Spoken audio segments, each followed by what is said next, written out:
Hello, a very good morning, afternoon, or evening, and welcome to this Hindu Kush Himalaya Ministerial Mountain Summit. My name is Laurie Vasily, and I'm the head of the Knowledge Management and Communication Unit at the International Center for Integrated Mountain Development, ICIMOD, and it's my pleasure to be your host today. Our ICIMOD colleagues, Udayan Mishra, Saisab Pradhan, and Bhavana Shengjen are with us in the meeting, assisting with all technical and logistical matters. If you have any questions or technical issues, please reach out to one of them on MS Teams separately. Since we have a very large number of attendees in this virtual event, I'd like to kindly request all participants to ensure that their microphones are kept on mute, their videos remain off, and for our distinguished speakers, may I also request that you consider placing your mobile device on silent so that it doesn't disturb when you're giving your remarks. I'll request each individual speaker to turn on their video just as I introduce them. Our distinguished speakers today include the Honorable Minister Pradeep Kumar Giwali of the Ministry of Foreign Affairs, Government of Nepal. From Afghanistan, on behalf of the Honorable Minister Anwarul Haq Ahadi from the Ministry of Agriculture, Irrigation and Livestock, the Honorable Deputy Minister of Irrigation and Natural Resources, Hashmatullah Ghafoori. From Bangladesh, the Honorable Minister Bir Bahadur Ushwe Singh MP from the Ministry of Chittagong Hill Tracts Affairs. From Bhutan, the Honorable Minister Lompo Yeshi Penjor from the Ministry of Agriculture and Forests. From China, on behalf of the Honorable Vice President of the Chinese Academy of Sciences, Professor Zheng Yaping, the Honorable Vice Director of the Chinese Academy of Sciences, Professor Yang Yongping. From India, the Honorable Union Minister Prakash Javadekar from the Ministry of Environment, Forests and Climate Change. From Myanmar, the Honorable Union Minister Wu Ong Win from the Ministry of Natural Resources and Environmental Conservation. From Nepal, the Honorable Minister Shakti Bahadur Basnet from the Ministry of Forests and Environment. From Pakistan, the Honorable Federal Minister Syed Fakhar Imam from the Ministry of National Food Security and Research. Welcome to our distinguished guests, Honorable Minister of Foreign Affairs from Nepal, Honorable Ministers from all of our HKH countries, and Chinese Academy of Sciences Vice Director, and the Honorable Vice Chairman of the National Planning Commission in Nepal. Your Excellencies, ambassadors from within and from the region. I'd also like to acknowledge that here in this meeting with us today are regional members of our ICIMOD Board of Governors who have tirelessly supported the process that brings us to this summit here today. We have 3 segments to this program. The last segment is one group photo of all of the honorable ministers. To begin the program, I'd like to introduce the Director General of ICIMOD, Dr. David Molden, to give opening remarks and share with us the vision for this summit. Over to you, Dr. David Molden. Thank you very much, Honorable Ministers, Excellencies, Ambassadors, Honorable ICIMOD Board members, ICIMOD Support Group members, distinguished dignitaries, colleagues, and friends. Today is a landmark day for the people and mountains of the Hindu Kush Himalayan region, for Asia and the world. Today is the day that our mountains bring us together to address many of the global challenges facing humanity. The Hindu Kush Himalaya, the HKH, is the pulse of the planet. When the pulse is strong, we know that humanity is healthy, but when the pulse is weak, we know we have problems in the world. And while we feel a weak pulse in the HKH, we also feel that today is a turning point to strengthen cooperation and prosperity in the region. We know the challenges: the COVID-19 pandemic, climate change, disasters, biodiversity loss, and ecosystem degradation, the SDG challenges of poverty, inequality, and hunger. It is also a rapidly changing mountain world with migration, growing towns and cities, globalization, and connectivity. But we know where hope lies, in the incredible strength and resilience of mountain women, children, and in the diversity of mountain cultures with their traditional knowledge that have managed to thrive in unique and difficult mountain environments. Hope also lies in the willingness of governments to address these challenges, as we are witnessing today.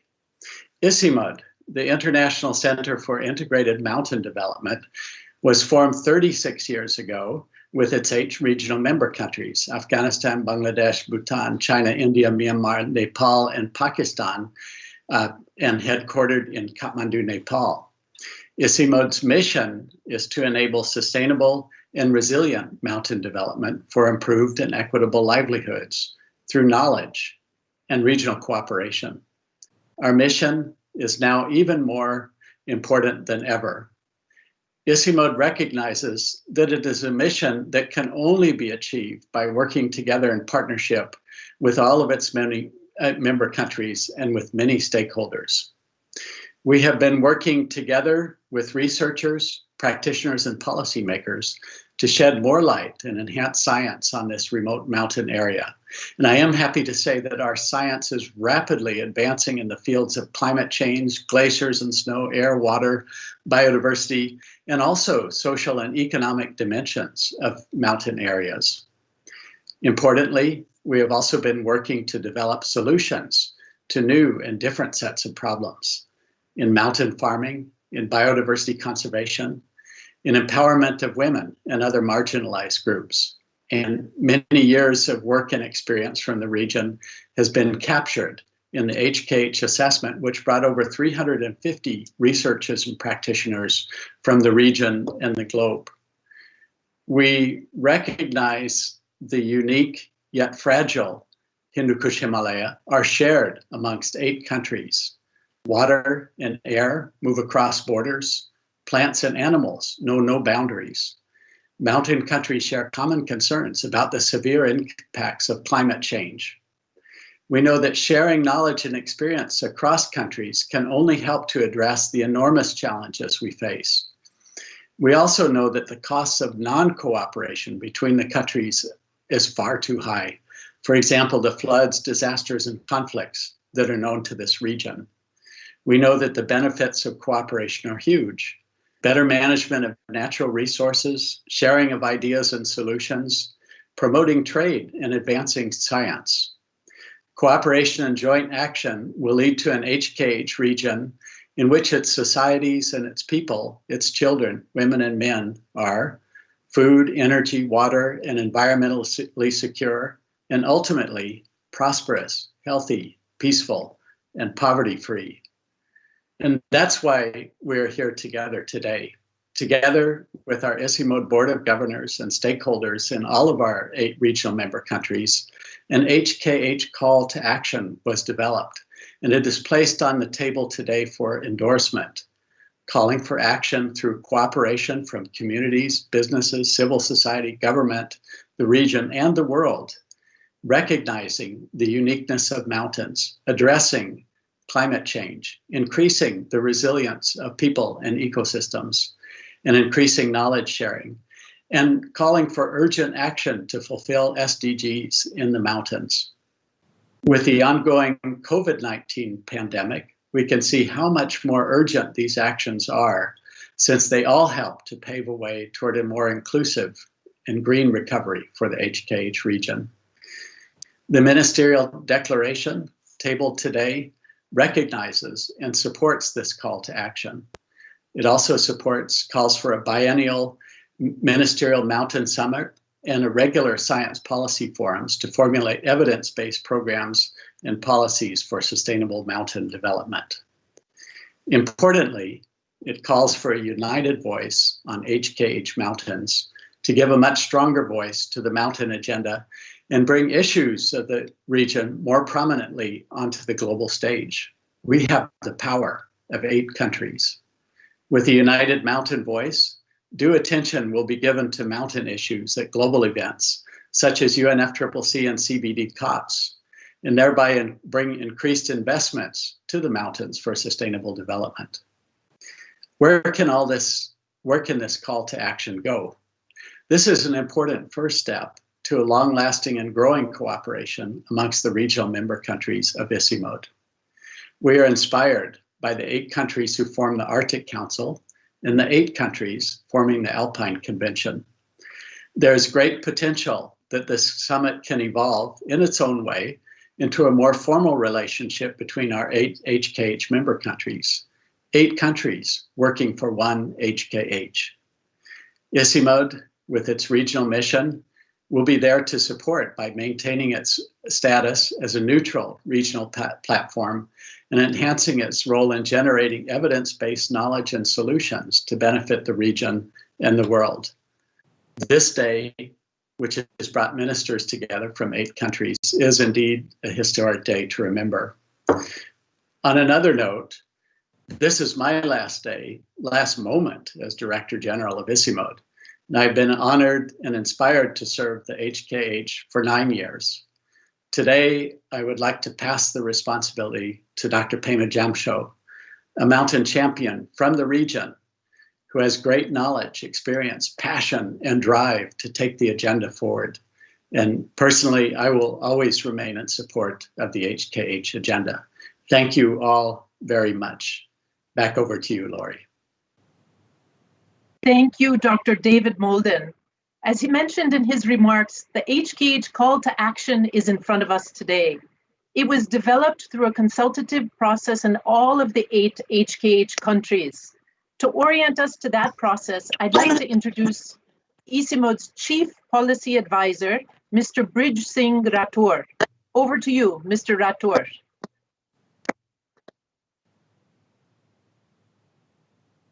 Thank you, Dr. Laurie Wesley. I'm sorry that there is a bit of connectivity problem this side, so I have to resort back to my mobile internet. Honorable dignitaries, please allow me to walk you through to the process of getting the HKH call to action in place. This is a story, and the story has 2 parts. The first part of the story basically is about knowing the HKH. Knowing the HKH with evidences, with the science. So 350 scientists from the region worked for nearly 5 years period to come out with what we now see is as HKH Assessment report. This report was released last year. So what does this report broadly contain? I'm sure David has already flagged few issues, but it brings out the uniqueness of HKH region. It does talk about the drivers of change. It does talk about the impact which these changes have in the HKH mountains. And of course, there are ideas about the way forward. But also, I think if you look at the decade of 20s, there have been some remarkable development. The regional assessment happened, but also the regional member countries took up the national assessments. So what ultimately, in knowing the HKH well enough, so the information and data which was earlier lacking for the HKH is now in place. That takes us to the second part of the story, which is from knowing to doing. And this story of doing has a very interesting process, which I really wanted to share with you. Over 8 months last year, the process of consultation happened in each of the 8 regional member countries. This was facilitated by the Ministry. Hello, am I audible? Yes, you're audible, Mr. Rathore. You're audible. I'm sorry, I think I got distracted. So this process happened in 8 of the 8 regional member countries, and duly facilitated by the nodal ministries in each of the countries.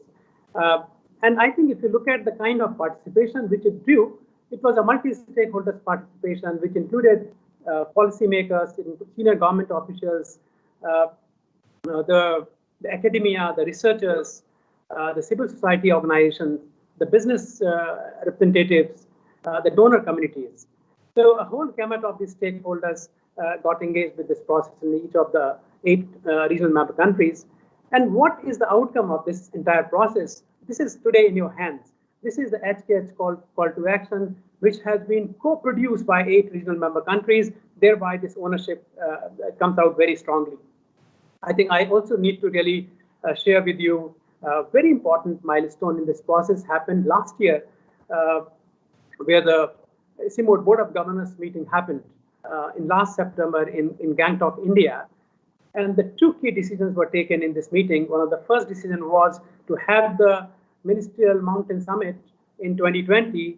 And the second one was setting up a task force from the 8 regional member countries to take the process forward, to provide oversight and to also help drafting this, what we now see the draft declaration from the Ministerial Summit.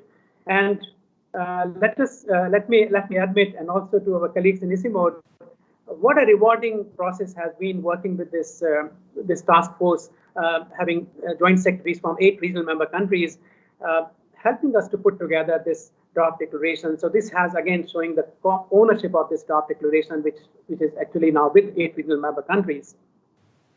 Ideally, if nothing, this would have been a business as usual, then we would have had this meeting of ministers in real time and in the real place, which is Kathmandu, sometimes in April 28th and 29th.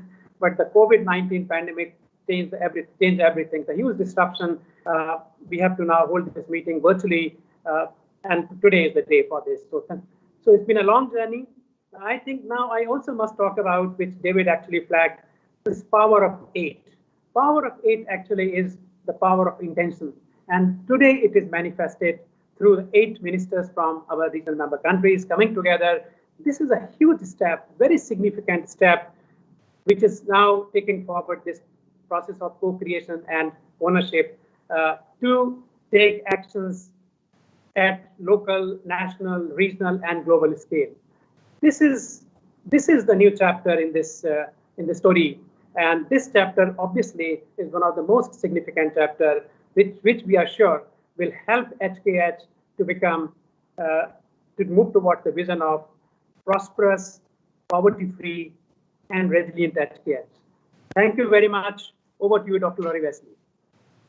Thank you, Mr. Rathore. All participants should have received a copy of the HKH Call to Action document with your invitation.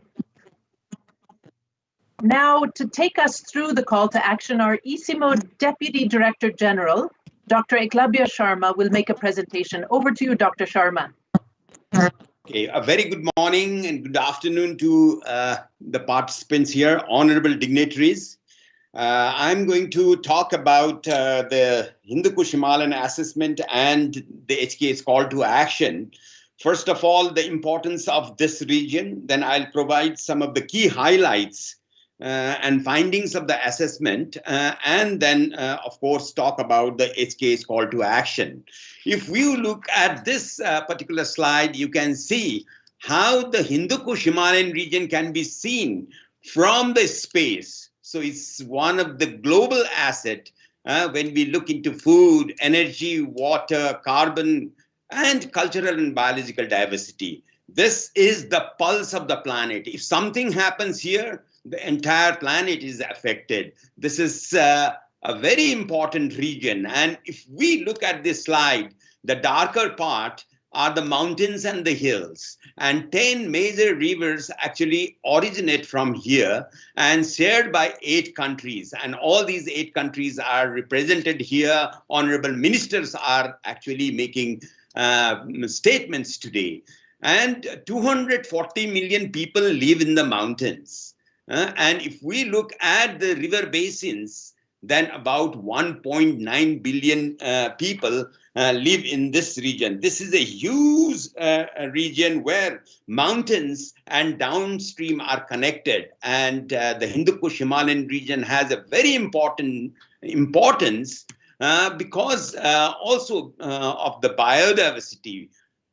Mountains occupy about 50% of global biodiversity hotspots. Out of that, 4 of the hotspots are here in the Hindu Kush Himalayan region. Mountains of Central Asia, Himalaya, mountains of Southwest China, and Indo-Burman. There is a high endemism here. Means if the species is lost, this endemic species, this is lost from the world. So this is very, very important that this global asset is to be protected. And we have seen this region is still unexplored. In the 10 years time from 1998 to 2008, about 350 new species have been discovered alone from the Eastern Himalayan region. And that means I think we need to know much more from this region. Very importantly, this is one of the most populated region in the world. Mountains are thinly populated, but if you see the downstream, the dark red region, see, it's heavily populated region in the world. And we know mountains don't receive so much of attention because decisions are made elsewhere. So we need to really bring that perspective. And today, honorable ministers are here so that we really bring the attention of the countries who enjoy this Hindu Kush Himalayan region so that the mountains receives more attention in coming years. The food which is produced from the downstream is also catering to 3 to 4 billion people, half of humanity. From the Hindu Kush Himalayan region. So it's very, very important region. Another very important aspect of this region is high cultural and the human societal diversity. We have more than 1,000 living languages. That means, so the diversity of the people, their capacity to really build the adaptation, resilience over the centuries, and their traditional knowledge systems are intact. So in terms of our future work, I think the knowledge systems that they carry, the capacity, the human resources are very important.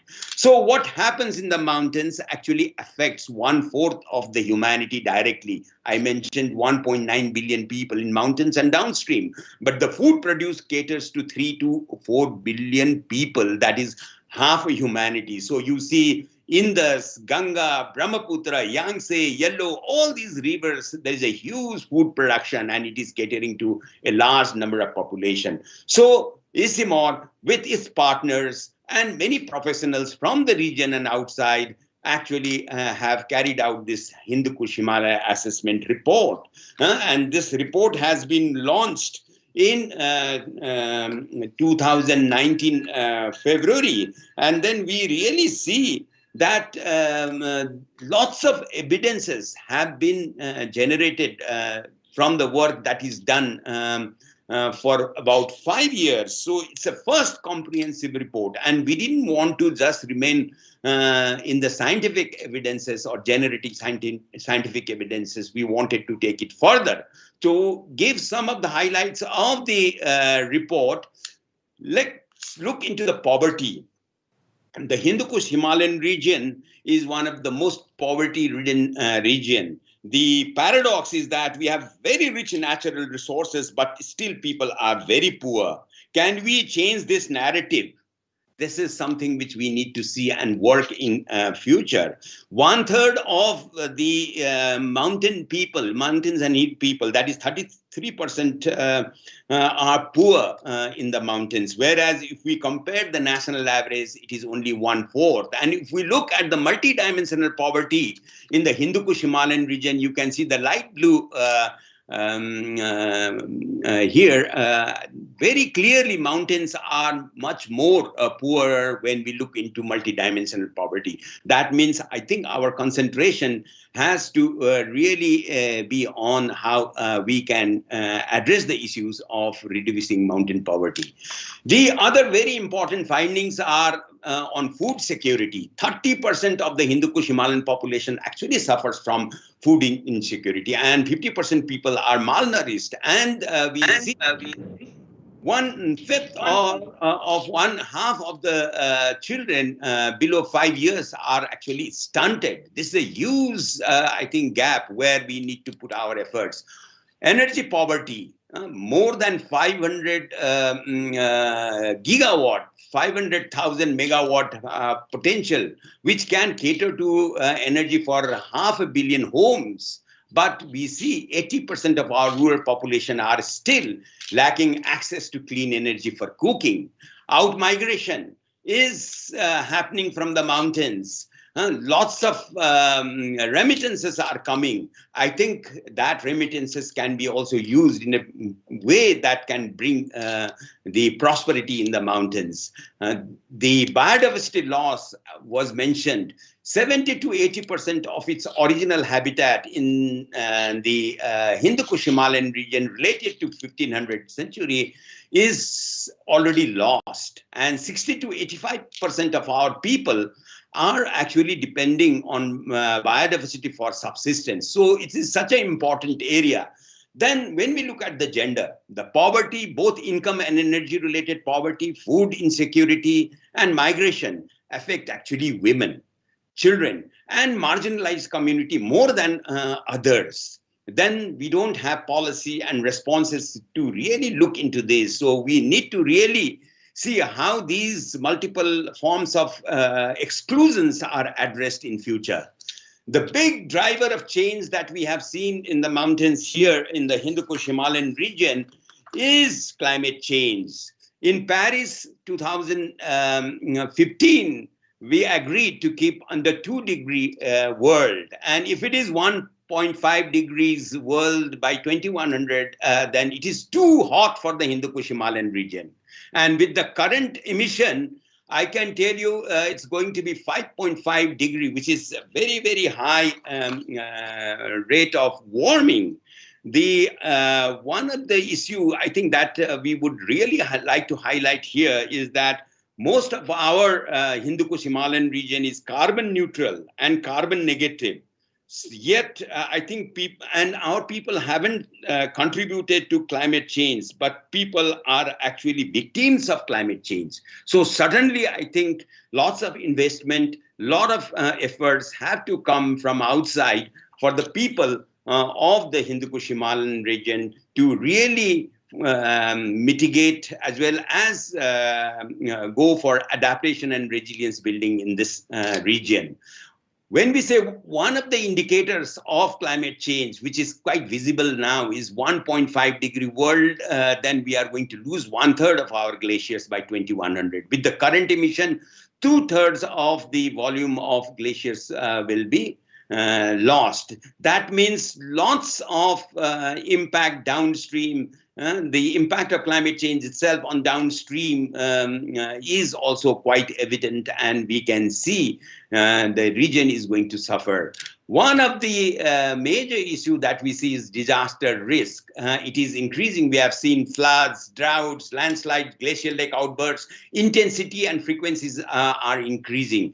And if we look at the graph below, what we can also see easily is we can see is the economic loss, how much people are affected, how many people are killed, and then, of course, the events. And we have seen from 1980 to 2010, the trend is really increasing, and we see lots of economic loss and lots of lives of the people are actually lost. So this is very critical and important. Another very important regional issue is air pollution and the black carbon, short-lived climate forces, which are produced in this region. So how can we really address this issue is also quite important. The air pollutants also makes regional and local temperature rise. There is accelerated glacier and snow melt. We have also seen effects of circulation of monsoons, and distribution of rainfall is going to be affected by the air pollutants, negative impact on health, and reduces crop productivity. So looking into those findings, the science findings, we wanted to move into action. And to move into the action, the findings were taken to the countries, we discussed, and we co-produced the HKH call to action to sustain the mountain environments and improve livelihoods in the Hindu Kush Himalayan region. And as this was being produced and developed with the countries, then the COVID-19 happened. And because of the COVID-19, even the Ministerial Summit was moved from April to today. And in between, then we realized that I think we need to really look into COVID-19 impact and policy response, and the policy paper has been developed. And this policy paper, as well as HKH's call to action, there are recommendations for action, so they need to be taken forward together. So the HKH futures, if we look at, we want to be a prosperous region. We do not want to go downhill by not cooperating, and we didn't want to muddle through. But if we want to be prosperous, large-scale investment with regional cooperation and also bottom-up investment with local and national cooperation is quite critical.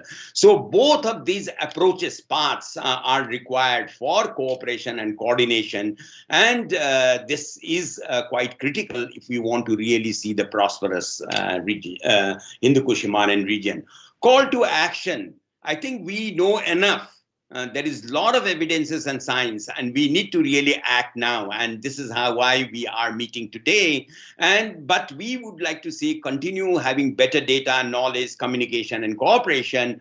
That will also mean there is better action in future. So we do both together. The vision of the HK's call to action is to have prosperous, peaceful, and poverty-free mountain people. We need to really see food, energy, environment, and water are secured. We want to see our mountain communities are resilient on climate and disaster in this region and in the world. So 6 urgent actions that have been identified and are being taken forward in the HK's call to action are the cooperation at all levels across the Hindu Kush Himalayan region. We really want to promote science, policy, and practice. We want to see investments coming to the mountains. We want to see national, regional, and international cooperation. We want to see cooperation between people and people, government and government, business and business, and build trust among the countries who are cooperating for the Hindu Kush Himalayan region. We would like to really recognize and prioritize the uniqueness of the Hindu Kush Himalayan mountain people. We need to collectively define the mountain agenda, taking inputs from all stakeholders. We want to really see the voice of the mountains, voice of the Hindu Kush Himalayan region and its people. We want to really see HKH calling for communication and for fostering collaboration and collaborative action in the region. And we want to really see mountain champions and leaders taking the mission forward. Limiting global warming to under 1.5 degree. I think this is one of the major things where our people can only adapt, and very little mitigation efforts from the mountains can be foreseen, but we would like to see mitigation in terms of energy, in terms of atmospheric pollutions, the soft-lit climate pollutants.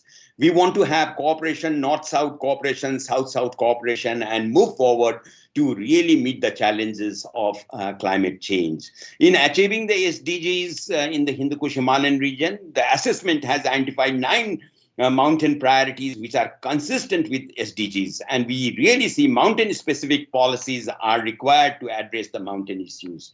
For enhancing ecosystem resilience, I think sustainably managing our forests, wetlands, agriculture, this is quite critical, all our natural ecosystems and man-made ecosystems. But transboundary cooperation is equally important, and nature-based solutions are critical. Finally, the 6th action is to share information and knowledge. We would like to see HKH-wide cooperation in data, information, and good practices for goods and services to be shared, and also with outside the region. ICIMOD has regional database system, and that needs to be used more in coming years. Now, coming to the resilient recovery from COVID-19, I mentioned about the policy paper. We have taken an integrated approach where economic, food security, nutrition, social dimension, gender, environmental dimension, climate action and resilience, looking into the policy, regional cooperation and international cooperation in the context of COVID was dwelt. And we have looked into impacts, risks and vulnerabilities. But more importantly, we have identified actions, short-term, medium-term and long-term, and some policy responses. So from our side, we would like to see the HK's call to action and the resilient recovery from COVID-19 to move forward through a regional cooperation and international support. You can see in this slide, few years ago, Right Honorable President of Nepal, with many ministers from our HKH countries and our development partners from all over the world sitting and talking and thinking of the action, joint action in this region, the dream for HKH Science Policy Forum, and that is going to be realized today with the HKH Ministerial Declaration on HKH Call to Action. And we want to really move forward in terms of our work. And we immediately see UNFCCC COP26 Glasgow, UK, and UN Convention on Biological Diversity COP15 in Kunming, China, both of these events next year. And this region can really showcase our cooperation and move forward. Finally, the declaration which is going to happen today and the summit which we are having today is the first step by our regional member countries in protecting the pulse of the planet. Thank you very much. Thank you, Dr. Eklavya Sharma. As Dr. Molden and Dr. Sharma have mentioned in their remarks, this summit has a ministerial declaration on the HKH call to action. The text of this declaration will be read out by my colleague, Senior Livelihoods and Migration Specialist, Dr. Amina Maherjan. Over to you, Dr. Maherjan. Thank you, Dr. Vasily. Honorable dignitaries, please allow me to read out the declaration prepared by the task force consisting of joint secretaries and endorsed by honorable ministers of the 8 regional member countries. Ministerial Declaration on the HKH Call to Action. We, the ministers of the 8 Hindu Kush Himalaya HKH countries, recognize that urgent steps are required to sustain mountain environments and improve livelihoods in the HKH, extending 3,500 kilometers over 8 countries from Afghanistan in the west to Myanmar in the east and crossing Pakistan, India, China, Nepal, Bhutan, and Bangladesh.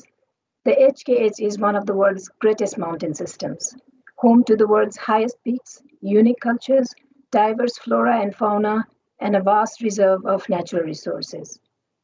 The HKH directly supports the livelihoods of over 240 million people living in its hills and mountains, and it yields many benefits to the nearly 2 billion people living in the mountain and downstreams. The HKH is a vital regional lifeline, but human drivers, climate change, and presently the COVID-19 pandemic pose grave and immediate threats to livelihoods, biodiversity, energy, food, and water security, and ultimately sustainability. In support of the recent United Nations General Assembly resolution on sustainable mountain development, which recognizes the importance and multidimensional contributions of mountains for sustainable development. We appreciate the efforts of the International Center for Integrated Mountain Development, ICIMOD, an intergovernmental organization of the 8 HKH countries for its services to the mountains and people of the HKH over the past 36 years. We welcome the publication of the first HKH assessment, which assesses the state of the HKH and its future prospects. The report was produced by the Hindu Kush Himalayan Monitoring and Assessment Program, HIMAP, a long-term integrated science policy initiative coordinated by ICIMOD and engaged over 350 leading researchers, practitioners, and policy specialists working in the HKH. Guided by the country consultations on the HKH assessment and the HKH call to action, which serves as a roadmap for the future of the HKH, and the decision taken at the meeting of the ICIMOD Board of Governors on 17 September 2019 in Gangtok, Sikkim, India, to explore the possibilities of organizing an HKH Ministerial Mountain Summit. We recognize and support both the vision of the HKH call to action, which calls for a prosperous, peaceful, and poverty-free region that is food, energy, and water secure, and climate and disaster resilient communities in the mountains, downstream, and beyond, and the ICIMOD policy paper, COVID-19 impact and policy responses in the Hindu Kush Himalaya, which calls for a resilient recovery from the pandemic. We appreciate that the HK's call to action highlights the urgent local, national, regional, and global actions needed to sustain this global asset through substantially increased investments from business and government and more robust regional cooperation, sustaining mountain environments, raising awareness across multiple stakeholders, improving livelihoods, taking concerted actions as per the Paris Agreement to limit global warming to well below 2 degrees Celsius and pursue efforts to limit it to 1.5 degrees Celsius by 2100 and achieving the SDGs. We, the ministers, agree to hold a biennial HKH Ministerial Mountain Summit to take joint actions for strengthening regional cooperation in the HKH and to review and discuss emerging issues. To promote a united voice for the HKH at regional, global, and UN platforms. To hold the multi-stakeholder HKH science policy forums on a regular basis in order to enhance the uptake of scientific evidence for improving policies in the region, focusing on mountain environments and livelihoods. To constitute a task force with high-level representation from the 8 HKH countries to assess the feasibility of establishing a regional institutional mechanism. The task force should assess similar regional collaborative platforms or institutions from different parts of the world and recommend a feasible configuration for the HKH region in a report to be submitted to the next HKH Ministerial Summit. The task force would also monitor the progress of the HKH call to action. We, the ministers of the HKH, agree that ICIMOD will serve as the secretariat to the HKH Ministerial Mountain Summit, the HKH Science Policy Forum, and the task force, and coordinate HKH level monitoring and assessments on a regular basis. Thank you, and over to you, Dr. Vasili. Thank you, Dr. Maharjan.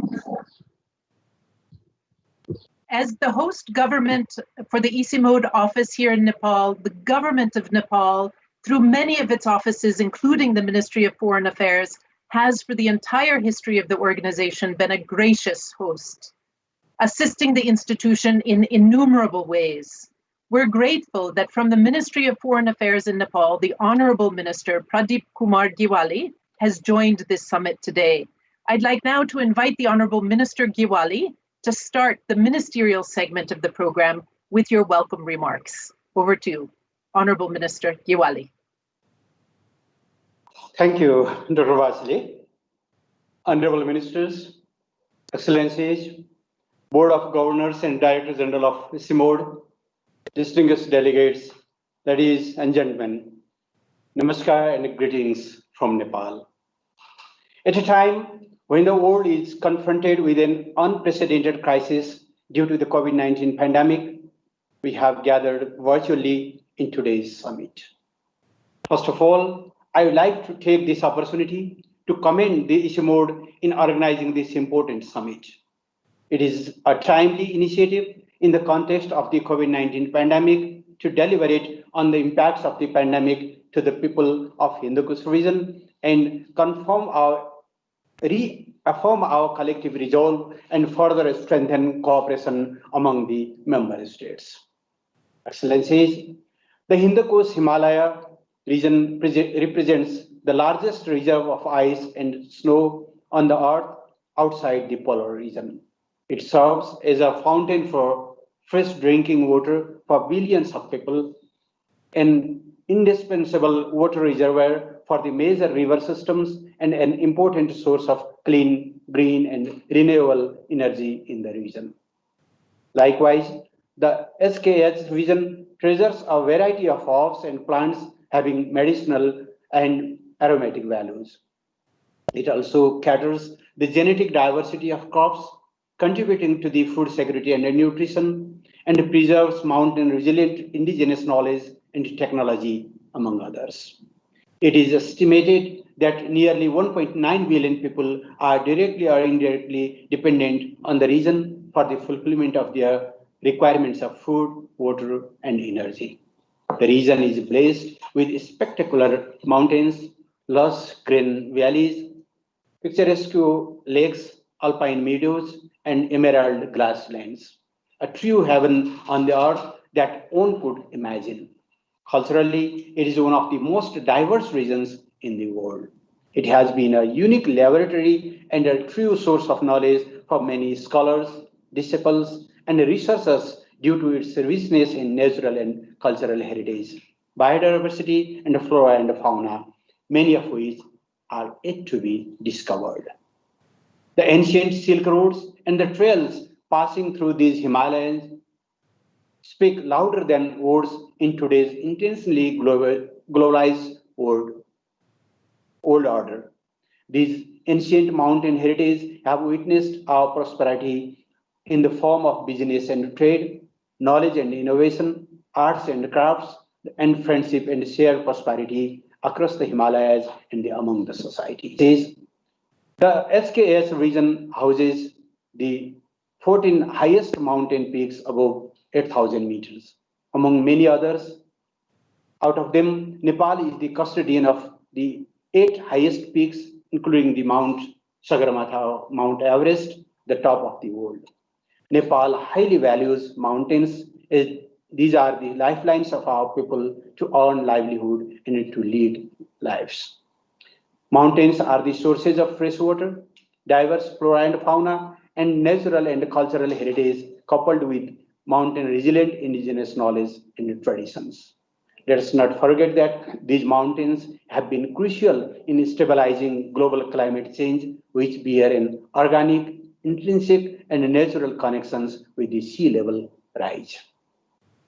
Located on the lap of Himalayas, we have inherited mountain resilient cultural heritage from our forefathers and have been working with the international community in conserving mountains and their ecosystems and preserving mountain-based civilization.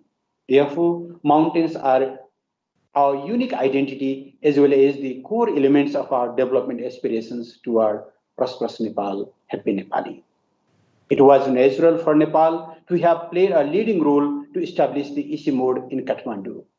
Our predecessors visualized the importance of such a regional organization long back, which has made tremendous progress since then to grab the opportunities and address the challenges confronted by us all. At this opportune moment, let me also mention here that Nepal had decided to convene the first episode of Sagarmatha Samvad, a global dialogue forum, in April this year under the theme of climate change, mountains, and the future of the humanity, but had to postpone due to the outbreak of COVID-19. We are determined to organize in it next year. Ladies and gentlemen, mountains have been facing immense challenges over the years. The rising temperature and extreme weather conditions have caused a depletion of snow, disappearances of grasslands, meadows, and wetlands, and the negative impacts on natural and cultural heritage, among others. Global warming and climate change have been rapidly changing the socio-cultural and ecological landscapes of the region. The degradation of the habitats has endangered thousands of our rare and endemic species, many of which are at the verge of extinction. Reports have shown that the temperatures of the Himalaya region have increased at a rate 3 times higher than the global average. As a consequence, the region has experienced an increased occurrence of natural catastrophes and extreme weather conditions, severely impacting the lives and livelihood of our people. Nepal's mountain-based ancient civilization, including the ethnic lifestyles, traditional knowledge, and unique practices, are immensely threatened. Amidst these challenges, the COVID-19 pandemic is another wake-up call for us to understand the potential consequences which might occur if we continue to ignore these ground realities and place relentless pressure on nature and ecosystems. We cannot afford to waste any more time. This is a time for collective action and a renewal of our commitments in building a resilient mountain ecosystem for the safety and benefits of the humanity. We have to realize the challenges and devise our strategies accordingly. Let us mark the year 2020 as the decade to translate our collective commitments into concrete actions that could strengthen the resilience of mountain people and environment as envisioned in 2030 Agenda for Sustainable Development. Let us call together for the full and effective implementation of the Paris Agreement, along with commensurate climate financing to deliver better results in the spirit of regional cooperation. Together, we can save our planet and people both from the climate change as well as the COVID-19 pandemic. Having said so, I once again reaffirm that Nepal has a high priority for the conservation of mountains and their ecosystems, and I look forward to work closely with the ICIMOD member states in the days ahead. Dear friends, before I conclude, let me once again welcome you all to this important summit. I hope that the summit will act as a platform to facilitate the exchanges of information, scientific knowledge, research, and the best practices that would be crucial in translating our commitments into actions. I am confident that the ministerial declaration of the summit to be adopted will be helpful in charting out the joint actions and promoting cooperation at regional and global levels in line with Agenda 2030 for Sustainable Development. Let us not allow the ongoing pandemic to weaken our collective resolve and endeavors to protect and conserve the Hindu Kush Himalaya. As mountainous country rich in natural and cultural diversities, Nepal remains committed to work together with the concerned stakeholders in the region and beyond to mitigate the challenges of climate change and their adverse effects. I once again commend the leadership of ICIMOD for organizing such an event of global significance and for the support and contributions it has made in the conservation of the mountains and their ecosystems over the years. It is my earnest hope that this summit will make substantial contribution towards addressing the climate change and sustainable mountain development issues in the Hindu Kush Himalaya region and beyond, while keeping people's lives and livelihood at the center. I am confident the adoption of the ministerial declaration on the HKH call to action would go a long way towards meeting these shared objectives. I wish the Ministerial Mountains Summit all the success. I thank you all for your attention. Thank you. Thank you, Honorable Minister Giwali. Can I now request from Afghanistan the Honorable Deputy Minister of Irrigation and Natural Resources, Hashmatullah Ghaffori, who will give remarks on behalf of the Honorable Minister Anwarul Haq Ahadi from the Ministry of Agriculture, Irrigation and Livestock. Bismillah ar-Rahman ar-Rahim. Excellencies, Honorable Ministers, delegates from the HKH regional member countries, Director General ICIMOD, ladies and gentlemen, Assalamu alaikum wa rahmatullahi wa barakatuhu, a very good morning and a very good afternoon. It is a place of honor participating in today's Hindu Kush Himalaya Ministerial Mountain Summit to put in place unity of action for the well-being of our people. The Hindu Kush Himalaya is of the largest mountain system in the world, and everyone knows that the future of the HKH matters to over 2 billion people on the earth. Let me express my deep appreciation to the work of ICIMOD and experts from the regional member countries for their generous efforts for the undertaking of a comprehensive HKH assessment, the HKH call to action, and preparing of the COVID-19 impact and policy responses. And now, to further strengthen the mountain agenda and emphasis on the ownership of regional member countries for organizing the HKH Ministerial Mountain Summit in 2020. The Hindu Kush Himalaya region has always been a fragile ecosystem, and protecting it is our shared concern. The keys are cooperation, and responsibility. Therefore, I congratulate ICIMOD and all the HKH member countries for organizing the virtual meeting. Today is a remarkable occasion and the initial step for a new beginning to move forward and urge for taking practical actions and at the national, regional, and international level to have a unified voice. We all know the HKH region is not only the water tower with wild nature and beautiful mountain landscapes. It is also a region for very much defined by its diversity, culture, and its people living there. The HKH assessment presented science-based evidence about our region of continued challenges and change. And yes, the scientific findings are gross. This region is experiencing rapid change driven by climate change, disasters, economic growth, globalization, land use change, migration, and urbanization, which will continue to have significant consequences not only for people living in the region, but globally. The IPCC reports speak about the volumes. Moreover, all the studies demonstrate the importance of a fact and science for the urgency of action.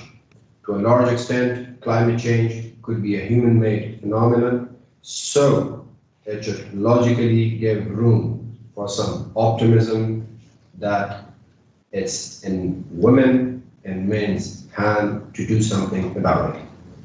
The 2030 Development Agenda is a milestone to overcome the socio-economic, environmental challenges, and countries are required to align their national policies for development. The HKH assessment and the subsequent consultations on HKH call to action have identified the priorities for mountain regions of HKH with its linkages to the regional and global actions.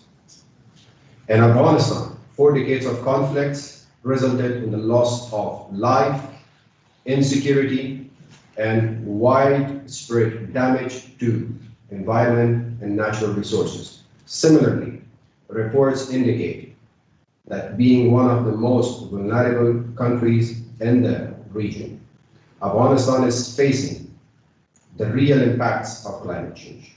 Hundreds of people lost their lives and thousands are displaced by floods just a month ago in 15 provinces. Moreover, ICIMOD recently studies has shown that Afghanistan lost 406 kilometers, which makes 13.8% of glacier area in 25 years from 1990 to 2015. These changes in the high altitudes have pressing impacts on water resources, agriculture, and ultimately on livelihoods of the larger population living downstream. Recognizing the importance of taking action on time, the government of Afghanistan has made conscious efforts toward addressing these changes over the past decade.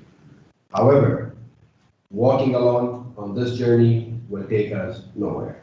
Therefore, I would like to commend ICIMOD's effort to bring all the countries from the Hindu Kush Himalaya to join hands together for collective actions at national and regional levels to promote the HKH call to action.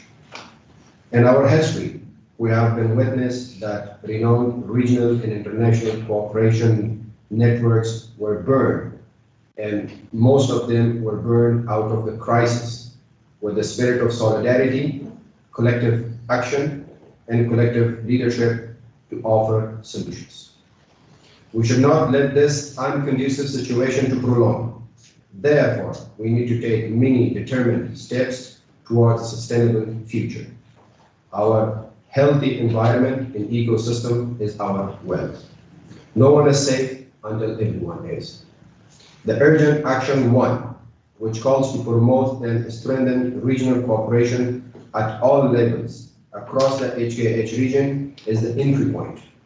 I can further facilitate collaborations for the remaining actions and the opportunities this cooperation creates, the great potential inherent in this region. Our common goal to save the HKH requires further scientific research, business innovation, shared priorities, and a political will. Let us work together to strengthen our capacity and ensure that we will build back better towards a much healthier and more productive region. I think a periodic assessment every 5 years of the change in the HKH region would offer a better understanding for policy purposes and to further enhance sharing and prioritizing of actions. I'm sure this Ministerial Mountain Summit will be listed as the first milestone towards our shared concerns and determination to make effective and collective efforts.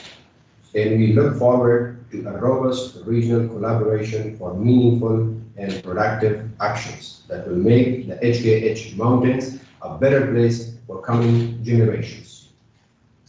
Once again, I would like to congratulate ICIMOD and express our full support for this initiative.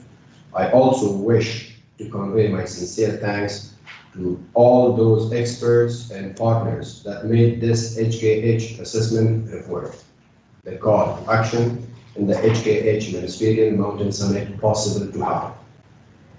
Taking this opportunity, I would like to express my sincere thanks to Excellencies, the Ministers, and the ICIMOD board members for the great dedication to the well-being of HKH region and people, and for dignifying this virtual gathering with signing off declaration. Thank you very much. Thank you, Honorable Deputy Minister Ghaffori. May I now introduce our speaker from Bangladesh, the Honorable Minister Bir Bahadur Ushwe Singh MP from the Ministry of Chittagong Hill Tracts Affairs. Thank you. His Excellency, Mr. Pradeep Kumar Gawali, Honorable Foreign Minister of the Government of Nepal, Honorable Ministers from Afghanistan, Bhutan, China, India, Myanmar, Nepal, and Pakistan. The Director General of ICIMOD, distinguished guests, officials, and media, a very good afternoon to all of you. Let me first extend my thanks to the International Center for Integrated Mountain Development, ICIMOD, for organizing this meeting in this difficult time. Excellencies, the year 2020 is a very special year for us as we are celebrating the birth centenary of the father of the nation of Bangladesh, Bangabandhu Sheikh Mujibur Rahman, who was the architect of the sovereign and independent Bangladesh. Our reflections on his life, struggle, and sacrifice is a constant source of our encouragement for a bright future of Bangladesh, and celebrating his achievements give us hope and strength to cope with the challenges and advisories such as COVID-19, health risks, and climate threat. We had planned many events for the year of observe and reflect on his life, struggle, and sacrifice, and celebrate his achievements. But unfortunately, due to the global pandemic, our Prime Minister decided to hold the events virtually. I would like to start by paying my deepest homage to our father of the nation, who had realized the importance of regional and global cooperation and called for a greater international cooperation to mitigate natural climates effectively.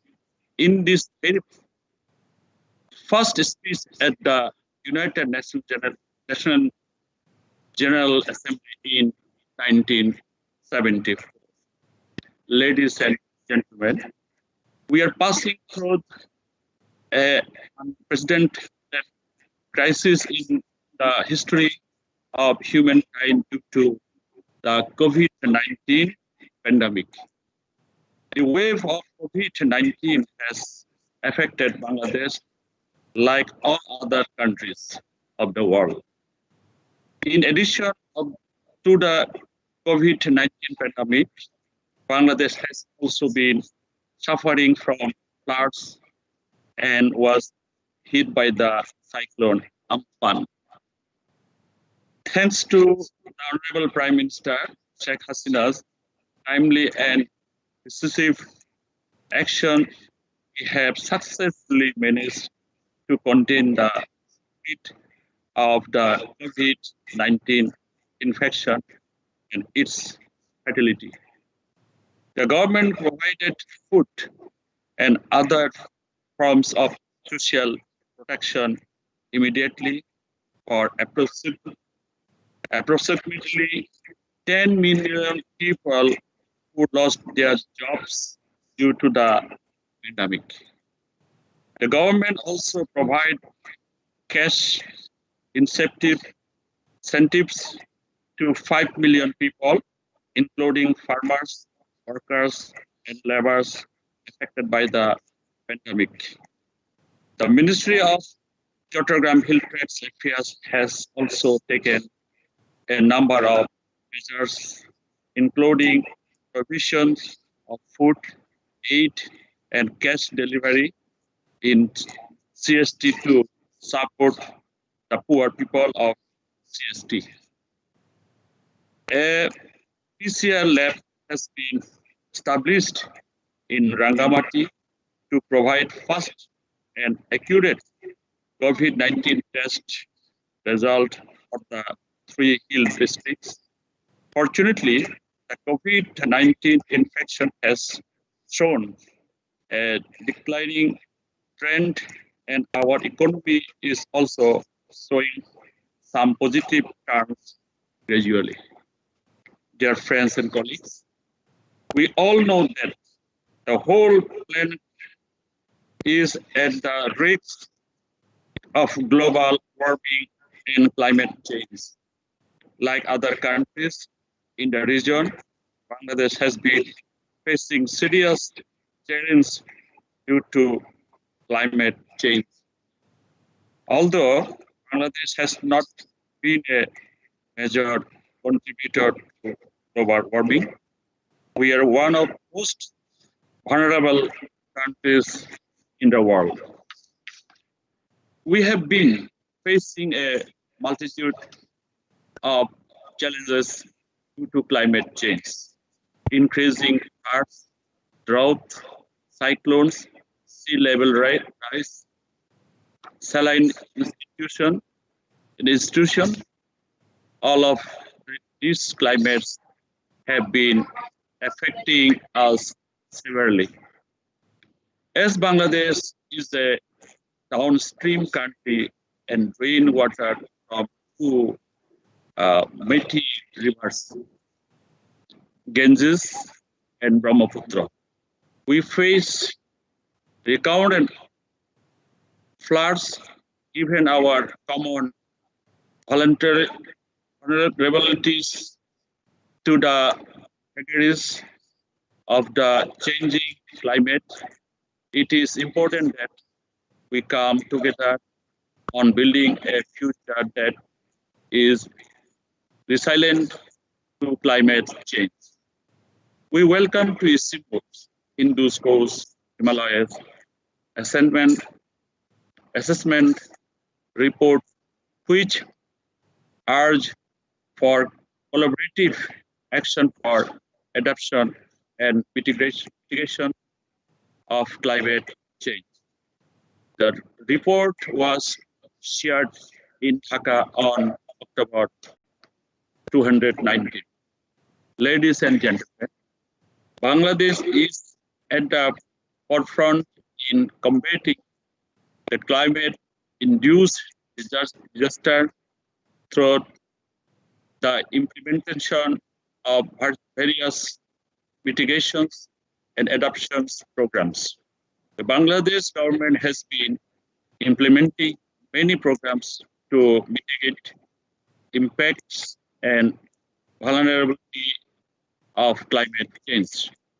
Our scientists have developed saline, flood, and drought-resistant crop and floating agriculture technology. We have been expanding the constructions of cyclone shelters in the coastal area, first introduced by our father of nation 45 years ago. For adaptations to climate change, the government has been spending an average of $2 billion per year since 2010. Just last month, on September 7th, Honorable Prime Minister Sheikh Hasina inaugurated the Bangladesh Regional Office of the Global Center of Adaptations GCA for South Asia. This is a milestone for our partnership, and hopefully the Global Center on Adaptation Office in Bangladesh, we identify and promote sustainable solution and innovative adaptation messenger in the region. It is also important for us to work together at a regional level, exchange ideas and best practices, and use them for a safer and shared future. Bangladesh is ready to share our experience and best practices regarding adaptations and disaster management. Excellence. Bangladesh is committed to regional and global cooperation. Bangladesh actively participates in SARC, the Bay of Bengal initiative for multi-social, technical, and economics cooperation, BIMSTEC, and sub-regional cooperation of BBIN, Bangladesh, Bhutan, India, and Nepal to strengthen connectivity and economic cooperation. Bangladesh contribute $1.5 million to SARC initiatives on COVID-19 to fight the coronavirus pandemic. The pandemic is a stark reminder that our pets and interconnected, and that no one is secured until everyone is secured. We must all work together in collaborations and in partnership to save our planet. The cause of climate change is global, so along with national and regional action, a global commitment and action for mitigation is also urgently needed. We appreciate the efforts of ICIMOD for organizing this meeting. Bangladesh is committed to strengthening regional operations of connectivity in the region for mutual benefits of all the countries.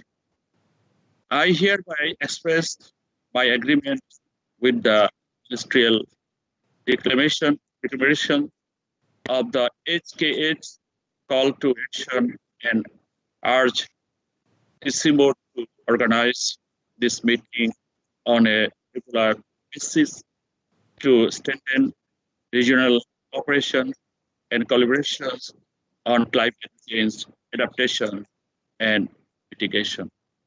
I thank you all. Joy Bangla. Joy Bangladesh. Chirajivo. Thank you. Thank you, Honorable Minister Ushwe Singh. From Bhutan, the Honorable Minister Lompo Yeshe Penjor from the Ministry of Agriculture and Forests. May I request you to make your remarks?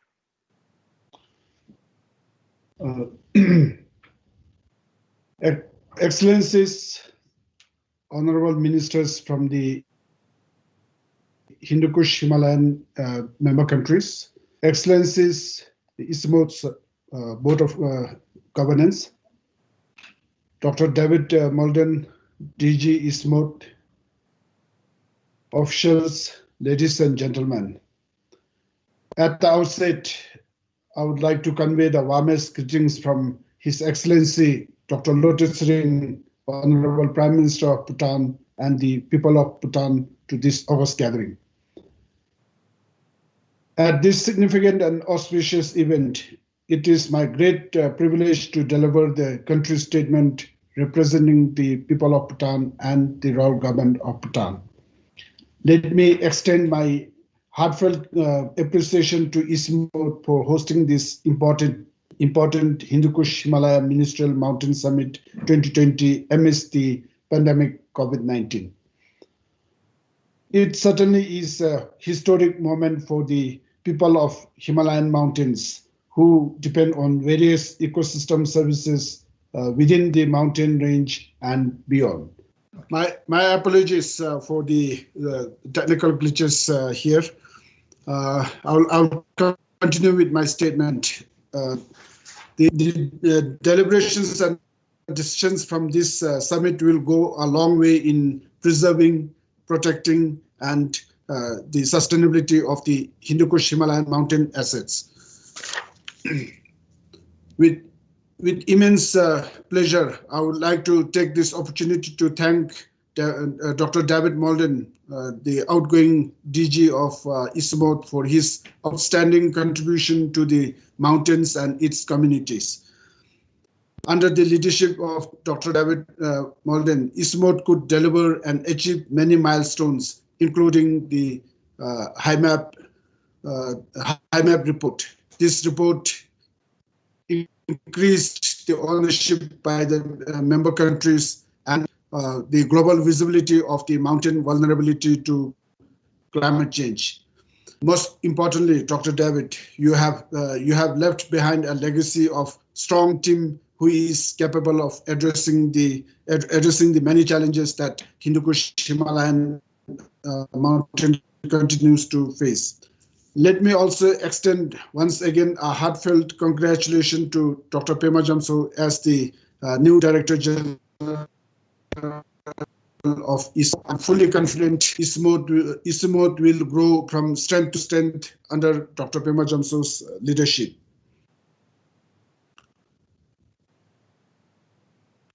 I also wish to put on record the leadership provided by ICIMOD Board of Governors for providing strategic guidance, and particularly wish to thank members of the ICIMOD support groups for their continued support in terms of financial resources. As we move forward, the need of board's continued guidance is felt even greater. We member countries look forward to your continuous indulgence in the ICIMOD leadership.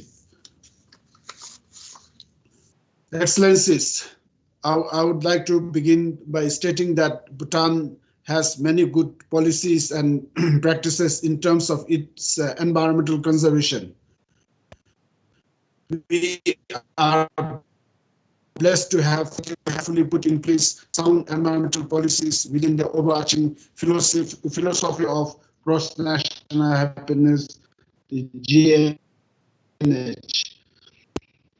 The Constitution of Bhutan requires that 60% of the country should remain under forest cover for all times to come. The current forest cover, also Bhutan has committed to remain carbon neutral, currently being one of the only carbon negative country in the.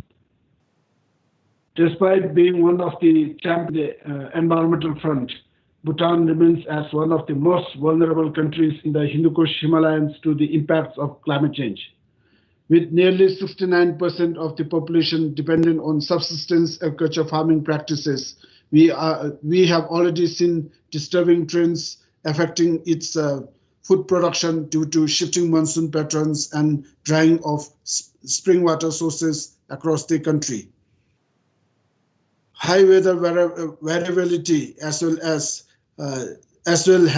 high risks on the hydropower systems of the country. We all know that hydropower is one of the main revenue generator for the country's economy. Landslides and flash floods continue to remain as major threat to its infrastructures as well as human lives. Lately, the cloudbursts triggering flash floods have been frequent and really high. All these natural and man-made disasters continue to impede various socio-economic progress in Bhutan. Excellent, ladies and gentlemen, indeed the impact of climate change transcends beyond national boundaries. No country, despite its best efforts, can be immune to these impacts, as drivers of change are global in nature. As the global leaders debate and negotiate around implementation of Paris agreements, people in our parts of the region are already struggling to deal with the impacts of climate change. Sadly, the mountain voices are rarely heard at the global negotiation platforms, and as a consequence, global funds and for adaptation and mitigation to the Hindu Kush Himalayan mountain states still remains inadequate. I would like to underline this statement and repeat it once again. Sadly, the mountain voices are rarely heard at the global negotiation. It is about ICIMOD for timely production of the assessment report of the Hindu Kush Himalayas that has generated robust science-based evidence on impacts of climate change and its various drivers.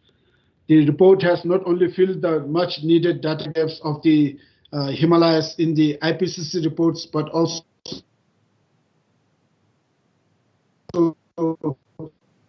recommends urgent HKH call to action.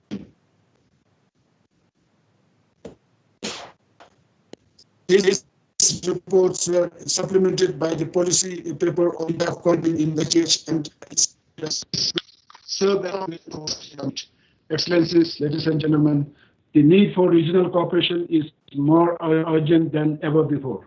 The current COVID pandemic has certainly disrupted achieving sustainable development goals across the globe, but it has also reminded us on the need to care and nurture our mother nature. Unless countries work together and put concerted effort for post-COVID green recovery pathways, the business as usual attitude will only accelerate the impacts of climate change as well as make the globe much vulnerable to many more such pandemics and disasters at unimaginable scale.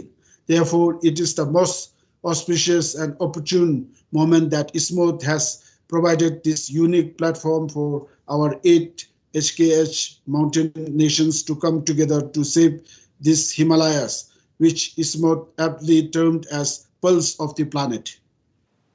On behalf of Bhutan, I wholeheartedly announce our endorsement of the HKH ministerial declarations and urge that Hindu Kush Himalayan Ministerial Mountain Summit be organized on regular basis. Bhutan fully recognize and support the vision of the HKH call to action, which calls for a prosperous, peaceful, and poverty-free region that is food, energy, and water secure, and climate and disaster resilient communities in the mountains, downstreams, and beyond.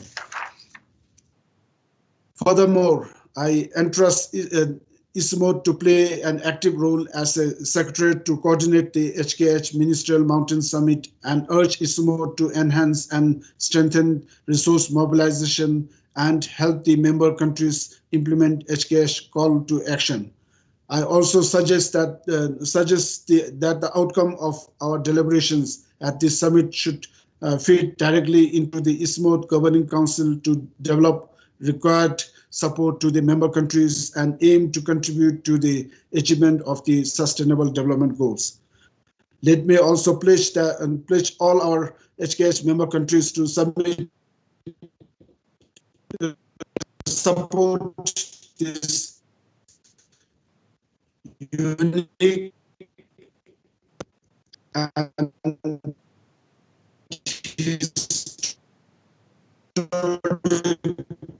declaration and commit ourselves to put this declaration into action. It is time for our region to take full ownership of the mountain affairs and be responsible and committed to secure our valuable living the water tower of Asia and the global community at large. I thank you for your attention and Tashdele. Thank you, Honorable Minister Lampo Penjor. Let's now move to our speaker from China. On behalf of Professor Zheng Yaping, the Honorable Vice President of the Chinese Academy of Sciences, our speaker today is the Honorable Vice Director of the Chinese Academy of Sciences, Professor Yang Yongping. Over to you, Professor Yongping.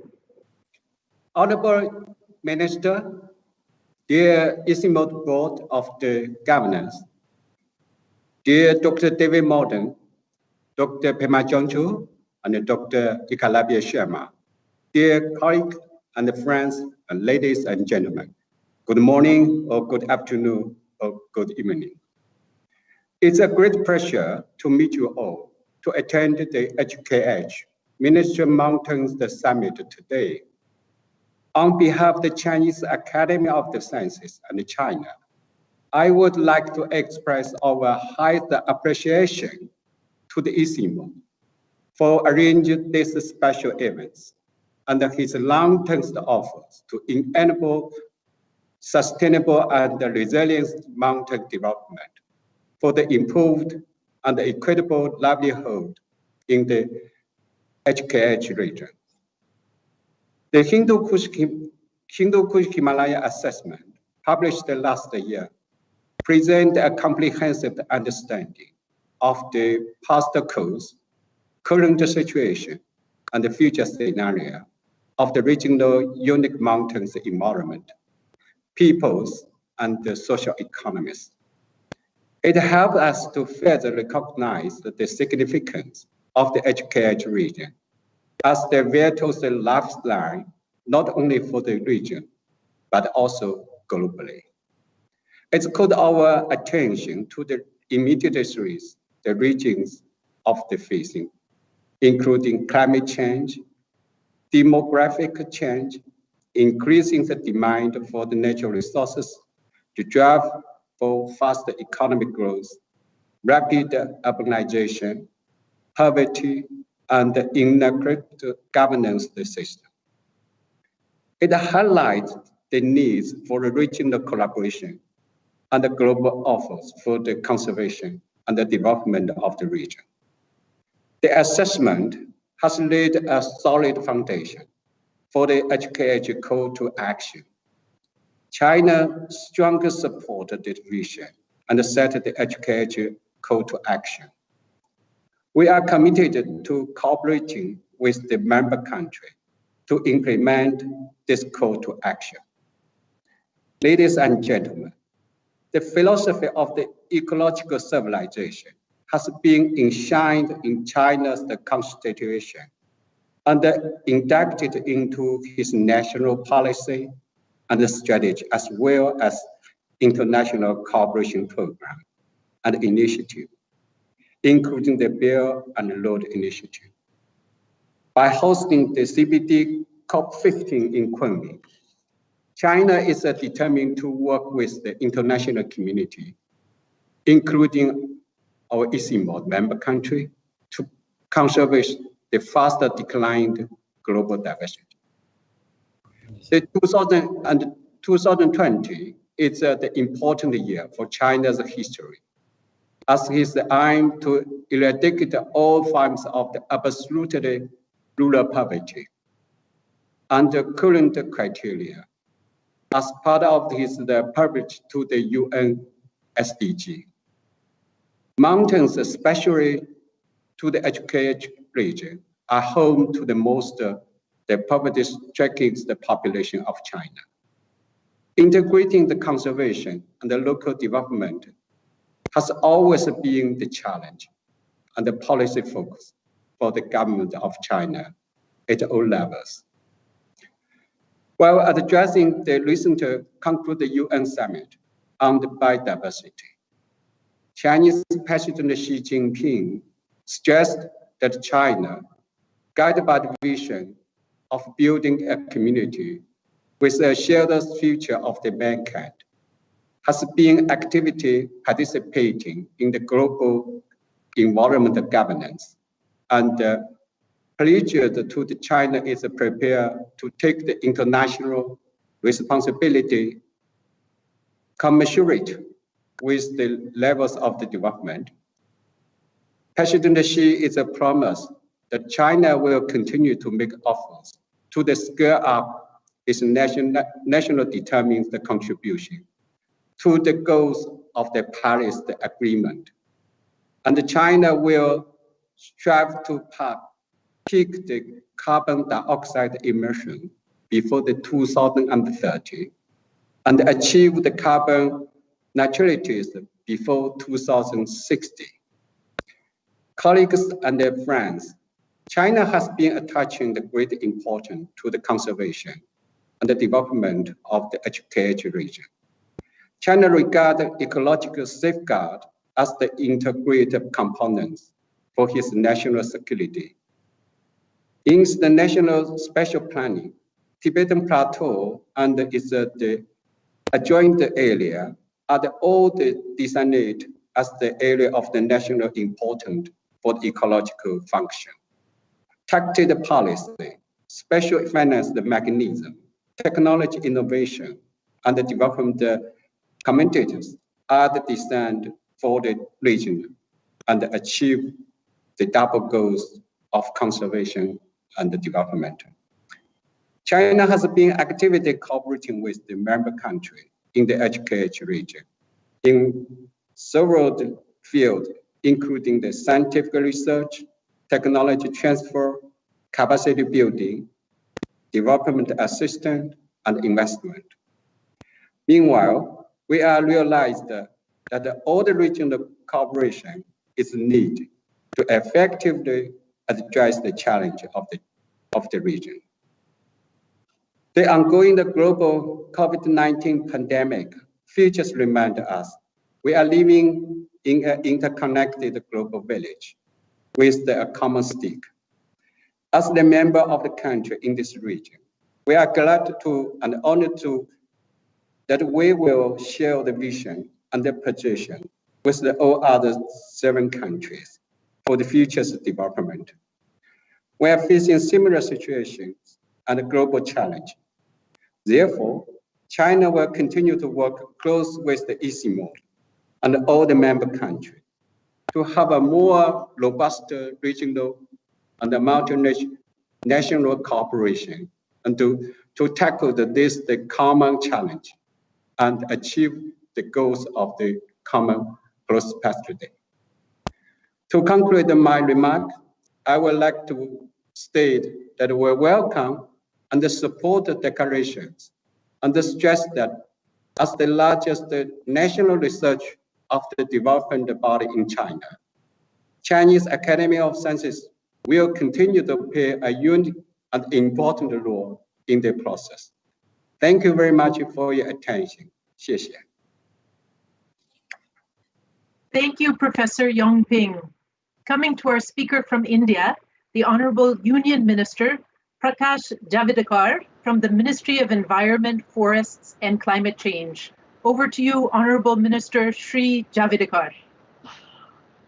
I'm very happy to be here with all of you, Excellencies, Ministerial colleagues, and I must thank first ICIMOD for organizing this conference virtually. The HKH call for action to sustain mountain environments and improve livelihoods in the Hindu Kush Himalaya are very important actions. And India fully agree with what we have decided. We have decided to cooperate at all levels across the HKH region for sustainable and mutual benefits. And we are committed for doing that. Recognize and prioritize the uniqueness of HKH mountain people, because that is culture, that is the special heritage we have. Take concerted climate action at all levels to limit global warming at 2 degrees, as agreed in Paris. Take accelerated action to achieve SDGs and 9 mountain priorities. Enhance ecosystems, resilience, halt biodiversity loss and land degradation. India has taken up a new pledge for restoration of 26 million hectares of land, degraded land. So that we are going ahead with. And regional data and information sharing and science and knowledge cooperation is what is important. As we understand, the forested landscape of Himalayas act as a major carbon sink with a total carbon pool of over 2.5 billion tons. The region has large water reserves in the form of glaciers covering approximately 37,000 square kilometers. The value of ecosystem must be 1 trillion rupees. Indian Himalayas are the treasure house of traditional knowledge and practices. Communities use over 675 wild plant species as food. 1750 plants are known to have medicinal values. The flora and fauna of the genetic diversity of crops and ecosystems are being impacted at a fast pace. This is increase in the frequency of disasters and extreme events. Also, about 1/3 of Himalaya springs are reporting reduced, but the new study gives us new hope. The government of India accords very high significance to the Himalayan region. Besides a dedicated Institute of Research and Development in the form of GB Pant National Institute of Himalayan Environment National Mission on Himalayan Studies has been taken up to enhance ecological, cultural and social economical assets and values to the IHR. Under National Mission, as many as 190 projects have been sanctioned. More than 250 institutes and organizers are directly participating in the program. The government has also launched National Mission for Sustaining the Himalayan Ecosystem to contribute to India's climate action for migrating-like impacts of changes due to natural causes and human activities in the Himalayan region in a coordinated manner involving all possible stakeholders. Many of the issues like atmospheric pollution, biodiversity conservation, water-induced disasters, conservation of biocultural heritage, food and nutritional security of mountain communities, and trade and tourism cut across boundaries. There is a need to have a better understanding of common challenges and opportunities in the entire Hindu Kush Himalaya region. The Hindu Kush Himalaya Assessment report, developed by over 350 scientists from the region and coordinated by ICIMOD, is a step forward towards integration of scientific evidence and the policies and practices in the HKH countries. HKH call to action developed in consultation with 8 HKH countries will help in laying the roadmap for strengthening our quest towards prosperous, peaceful Himalayan region that is food, energy and water secure with built-in environmental and social safeguards. The disruption caused by COVID-19 pandemic has impacted to a certain extent, but I'm very happy that we are recovering soon and fast, and about the opportunities we have lost in tourism and other things by next year. I'm sure that the Ministerial Summit of HKH countries will lay the foundation for improved cooperation among HKH countries based on good scientific evidences to tackle serious environmental issues in a very significant region in the world. Because this is unique region. In the world, there is no comparison for Hindu Kush region. And therefore, we have to keep our treasure intact and develop it in a sustainable way. India fully supports call of action, and at the same time, I'm very happy with this forum of ministers of the HKH countries. I urge the countries and ICIMOD to make such interactions a regular feature, and therefore I'm suggesting that this biennial effort should continue and should really strengthen our cooperation. I thank ICIMOD for organizing this event for strengthening collaborative actions across HKH region. I'm confident that this will go a long way in contributing to the well-being of the people and environment of the Himalayan region, which is critical for our food, water, and energy security. Lastly, I'll just say that we must hold a multi-stakeholder HKH Science Policy Forum on a regular basis in order to enhance the uptake of scientific evidence for improving policies in the region focusing on mountain environment and livelihoods. And we must constitute a task force. I think our agreement on this will reflect in the ministerial declaration. So I thank everybody for cooperation and active cooperation for development, sustainable development of the Hindu Kush region. Thank you. Thank you, Honorable Minister Shri Javadekar. Moving now to our speaker from Myanmar, Honorable Union Minister U On Win from the Ministry of Natural Resources and Environmental Conservation. Honorable Minister Win, please. Excellencies, honorable members of the Board of Governors, distinguished members of ICIMOD Support Group, Dr. David Morden, Director General of ICIMOD, distinguished guests, ladies and gentlemen. First and foremost, I would like to extend my warmest greetings to you all on this auspicious occasion. May you all be blessed with physical and spiritual well-being. Taking this opportunity, I would also like to express my sincere appreciations to the ICIMOD, particularly Dr. David Morden, the Director General for convening this Hindu Kush Himalaya Ministerial Summits virtually amidst the COVID pandemic. I thank you for the kind invitation extended to me to participate in this important forum. I consider it a privilege and honor to represent Myanmar at this meeting. I welcome the opportunity to exchange views and experience on our endeavors to achieve sustainable development of our mountain communities.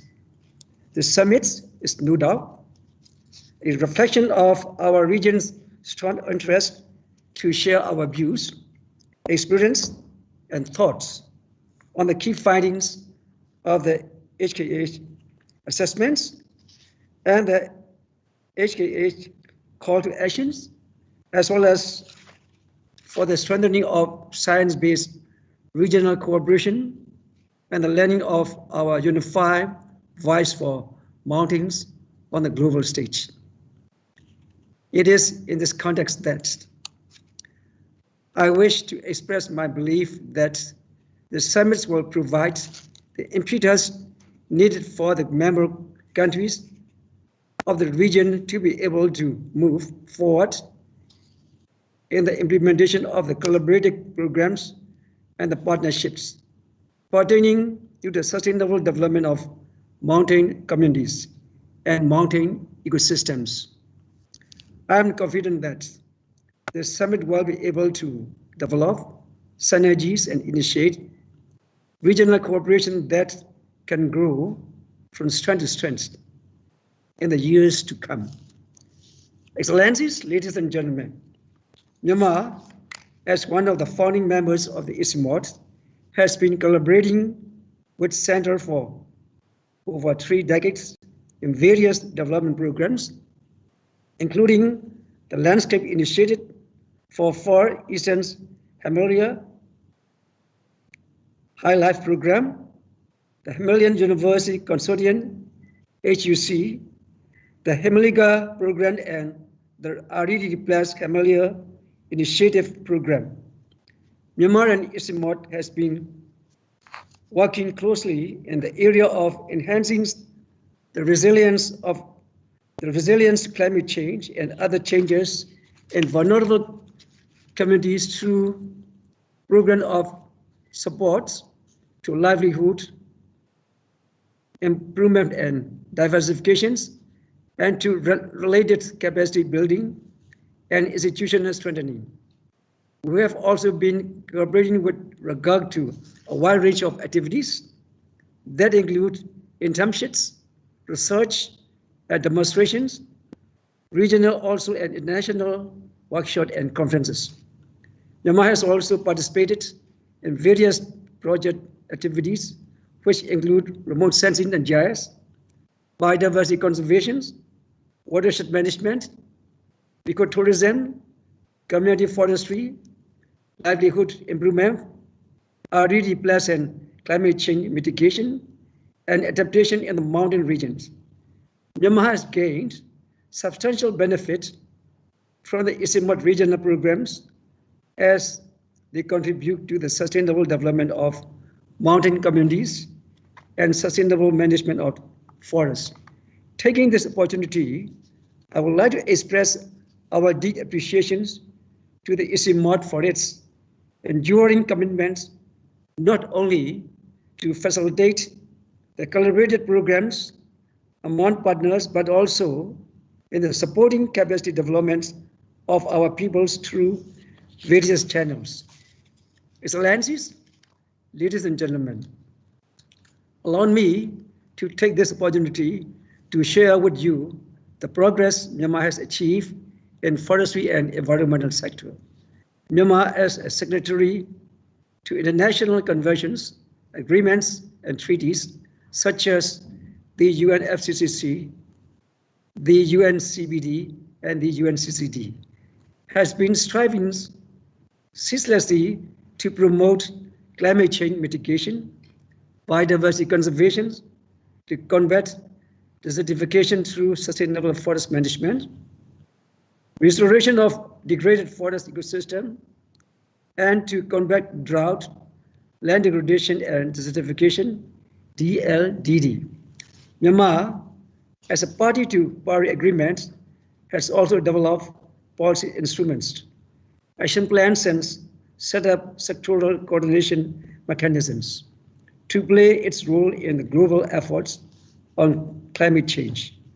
Myanmar is developing a new action plan, nationally determined contribution NDC, which will be submitted to the UNFCCC despite being a relatively low greenhouse gas GHG emitter and being a net GHG sink.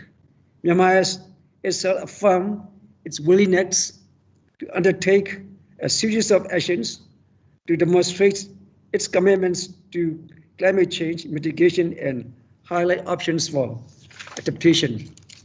Myanmar recognizes the importance of creating harmony and balance between economic development and environmental sustainability.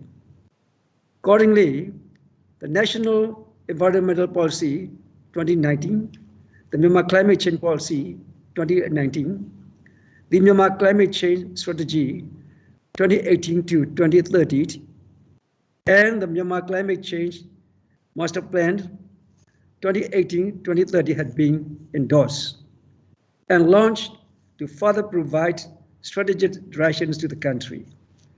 The Forest Law 2018, the Conservation of Biodiversity and Protective Areas Law 2018, and Community Forestry Instructions 2019 are in place and are being exercised as legal frameworks for the forest, biodiversity and livelihood improvement of the local communities in order to reduce deforestation and forest degradation, as well as to strengthen sustainable forest management.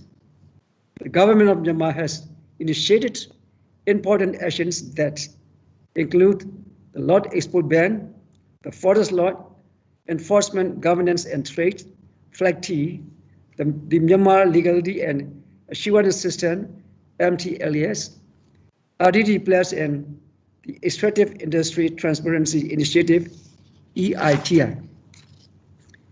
In addition to the aforementioned measures, the nationally funded Myanmar Rehabilitation and Reforestation Program, MRP 2017 to 18 to 2026-2027, and the Reintroducing Natural Habitat for Wildlife Programs 2019-2020 to 2028-29 were also initiated to strengthen sustainable forest management, restore degraded forests, accelerate biodiversity conservation, improve rural community, and importantly, mitigate climate change. In this regard, I am pleased to and happy to learn about the key findings of the HKH Assessment Report and the HKH Call to Actions, which outlines 6 urgent actions for the environmental sustainability and improvement of people's well-being and prosperity in the HKH regions. The HKH Call to Action is very much in line with Myanmar efforts of sustainable development. Accordingly, we would like to welcome the HKH Call to Actions, and we are keen to extend our cooperation to implement the measures in collaboration with the ICIMOD and the member countries of the regions. Here, I would like to touch upon the challenges posed by the worldwide spread of COVID-19. Myanmar has not been spared. The devastating effects of the pandemic, like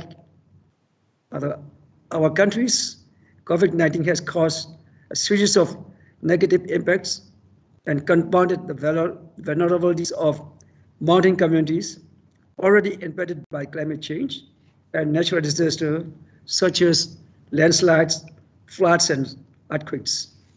The HKH Call to Action, as well as the preparation of the recovery package of COVID-19, will be helpful for us to address structural drivers of vulnerabilities, to conserve our forests, and to build inclusive and resilient societies. We need to value our natural resources and ecosystem services to better inform policy and decision making, particularly as the HKH region is a hotspot of unique biodiversity and ecosystems. With this, I'm strongly recommend moving forward so that we will be able to translate policy into sound actions, employing approaches that are inclusive and nature-based.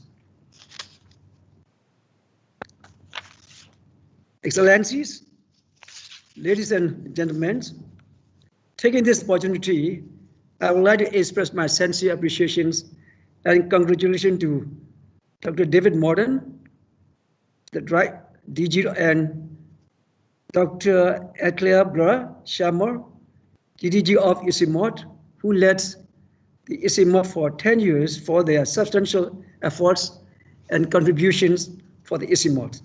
They are deeply committed to and deeply humbled by their works, providing strategic leadership to the organization in pursuing its missions, developing strategic plans, establishing a results framework for its programs and services, and upholding the highest professional and ethical standards.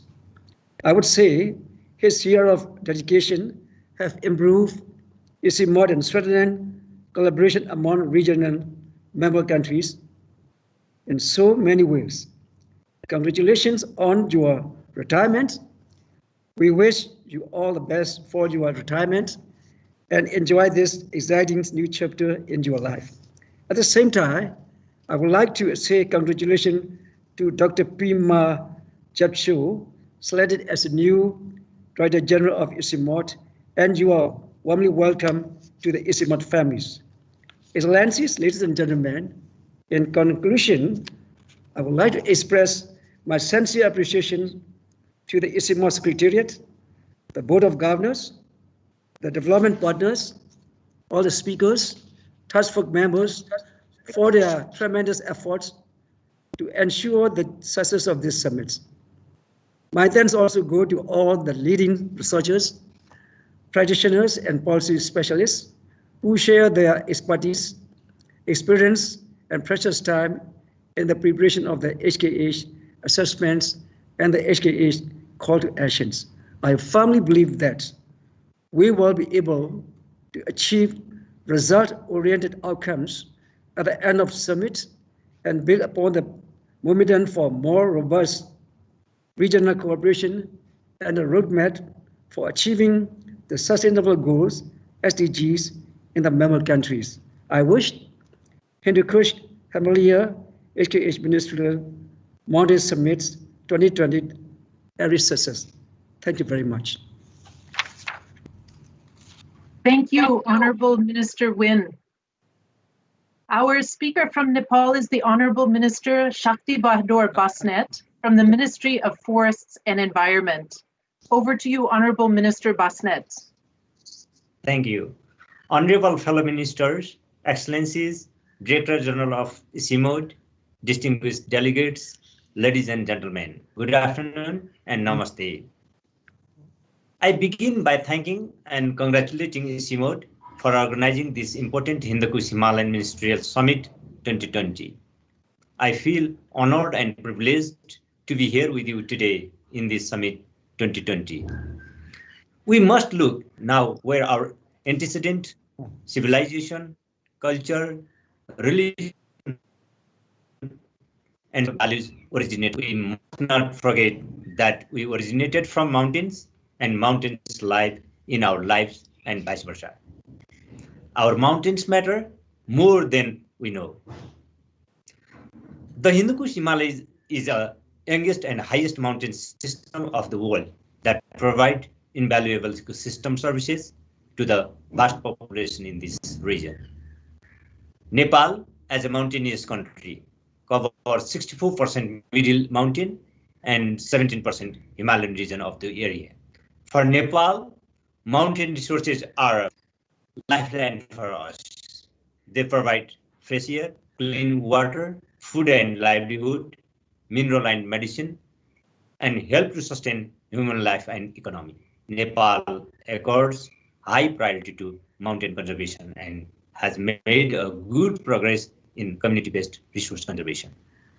Climate change, one of the most pressing global environmental challenges facing humanity, has implications on food production, natural ecosystems, fresh water supply, and health in mountains. Mountain ecosystems are highly sensitive to climate change and are being impacted faster and disproportionately than other terrestrial habitats.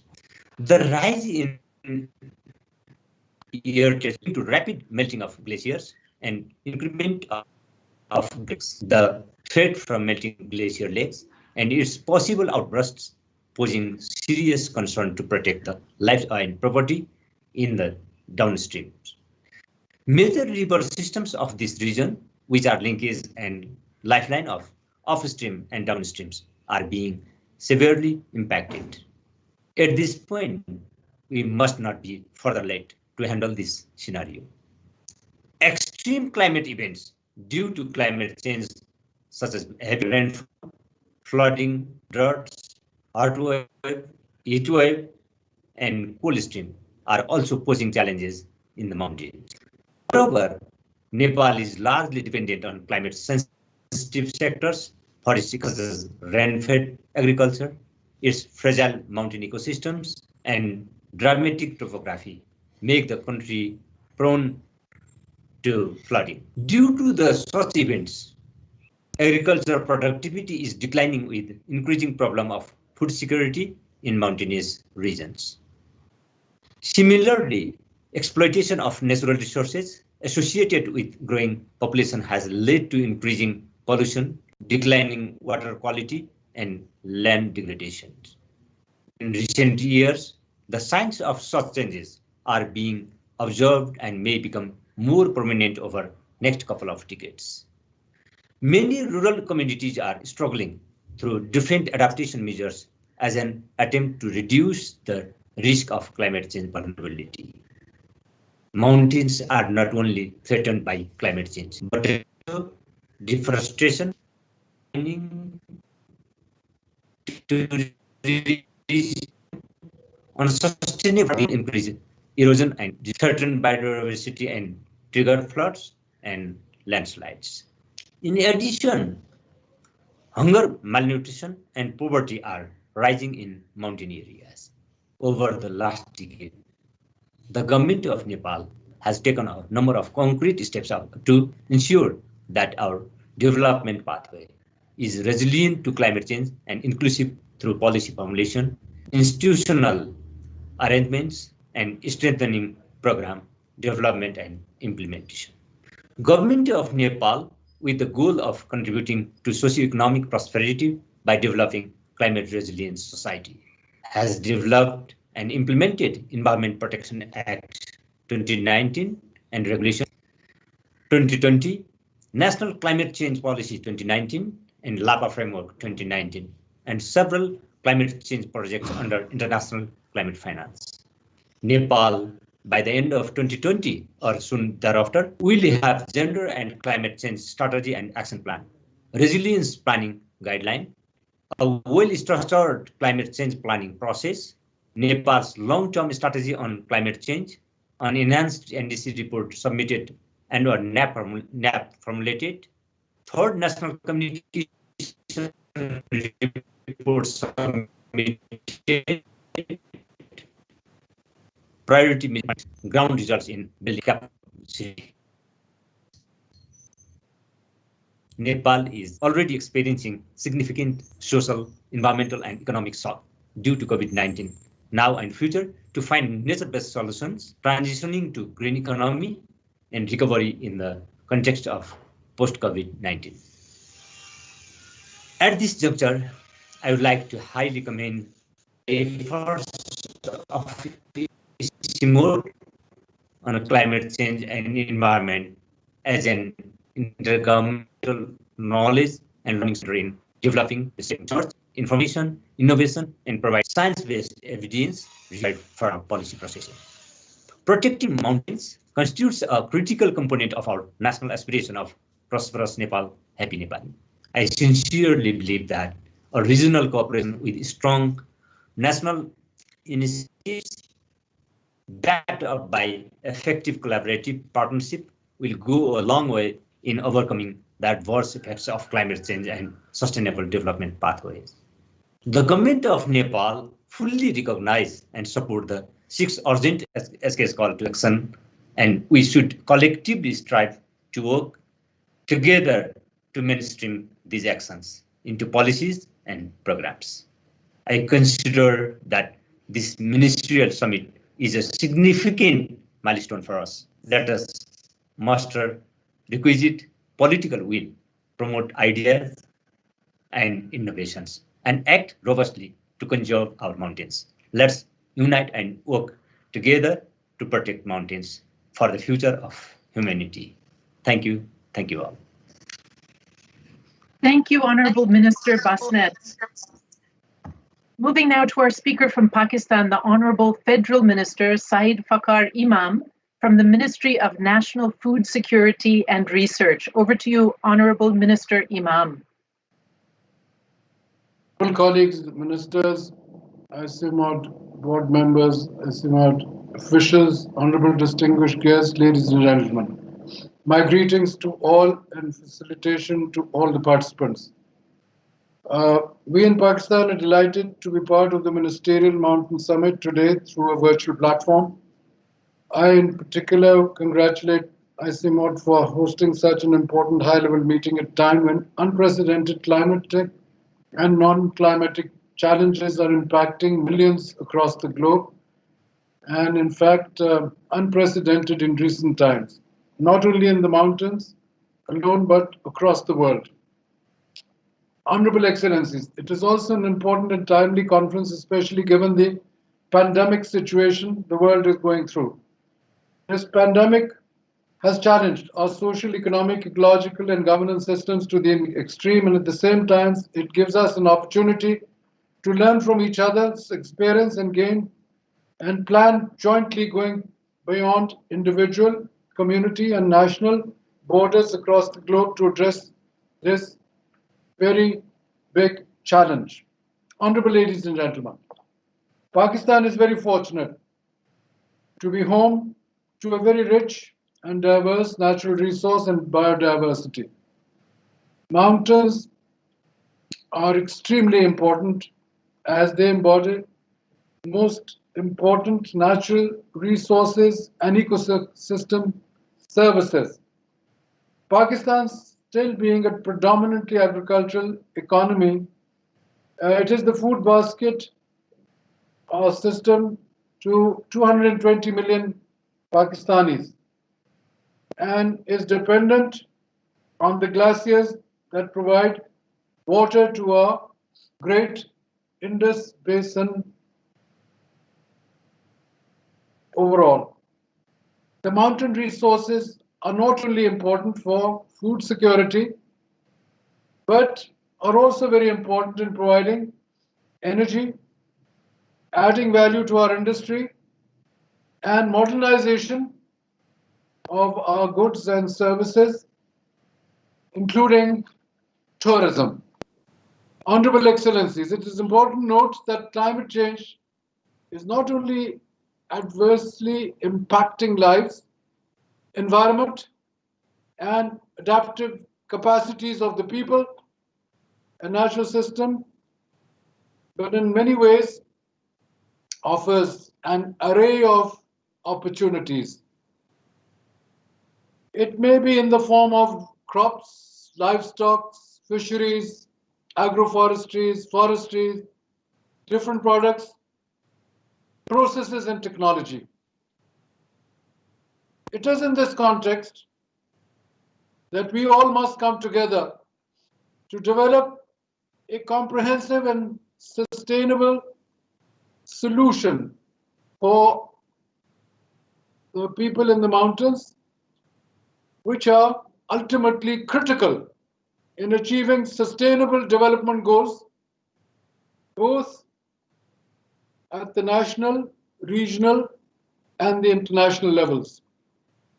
I am pleased to mention that Pakistan is fully cognizant of the challenges that are facing the developing world in particular, and we need to augment our policy formulation and strategies to overcome these very enormous challenges.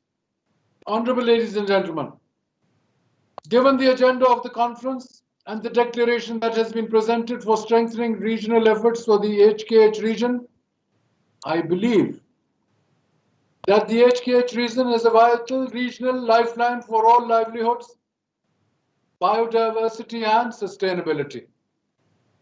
In this backdrop, I would like to reiterate the commitment on behalf of the people and government of Pakistan in joining hands with our neighboring countries that are present here to envision a prosperous future and sustainable strategic roadmap for regional cooperation for the HKH region.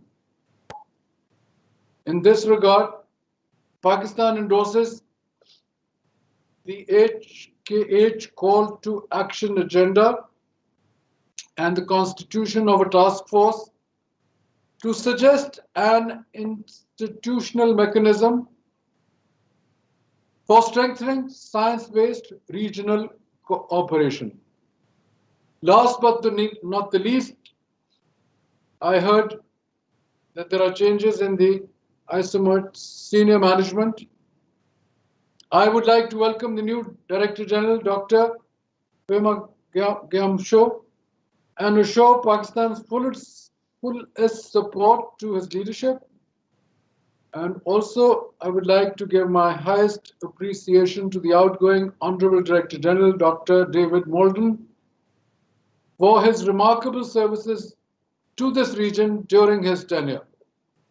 In the end, I would like to thank all of you for holding such a successful ministerial summit.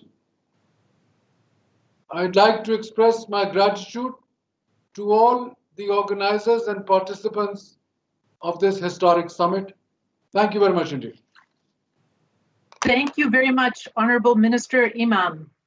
Our colleague, Dr. Amina Morhajan, had earlier in this program read the full text of the Ministerial Declaration on the HKH Call to Action. Now we'd like to display all of the individual signatures from our honorable ministers who have signed the declaration. On behalf of the Government of Afghanistan, Honorable Minister Anwarul Haq Ahadi from the Ministry of Agriculture, Irrigation, and Livestock.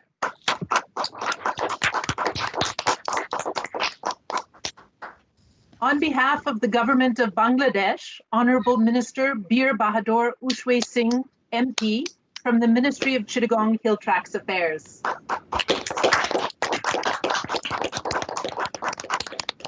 On behalf of the Royal Government of Bhutan, Honorable Minister Lompo Yeshi Penjor from the Ministry of Agriculture and Forests.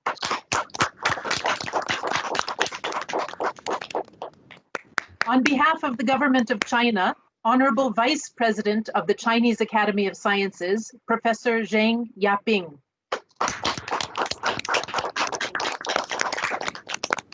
On behalf of the Government of India, Honorable Union Minister Prakash Javadekar from the Ministry of Environment, Forests and Climate Change. On behalf of the Government of Myanmar, Honorable Union Minister U Ong Win from the Ministry of Natural Resources and Environmental Conservation.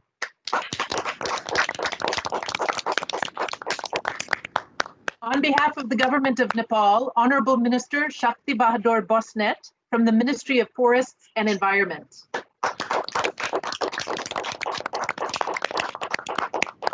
On behalf of the Government of Pakistan, Honorable Federal Minister Saeed Fakhar Imam from the Ministry of National Food Security and Research.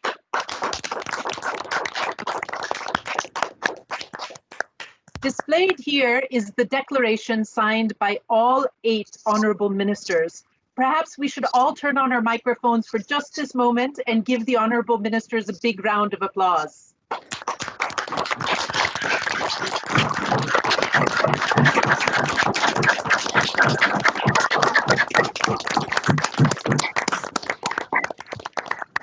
Thank you. I would also like to take this moment on behalf of all of the honorable ministers from all of the 8 HKH countries to officially launch the HKH Call to Action document, which is publicly available from the displayed link.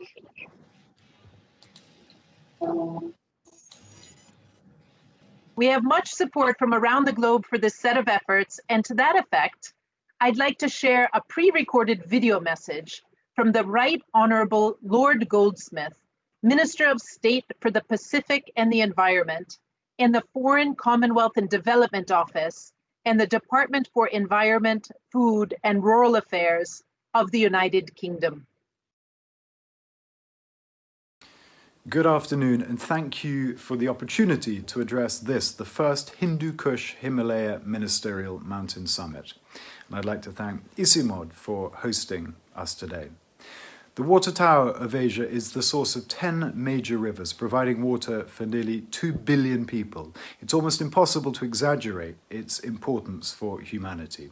The mountains also contain 4 global biodiversity hotspots, much of that biodiversity yet to be discovered. Around 35 new species were found every single year in the eastern Himalayas between 1998 and 2008.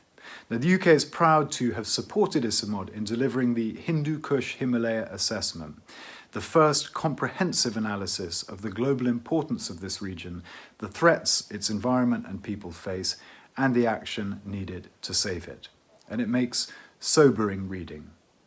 The region is expected to lose up to 87% of its original habitats by the end of this century, and because of its high elevation, these mountains are absolutely on the front line when it comes to the impacts and threat of climate change.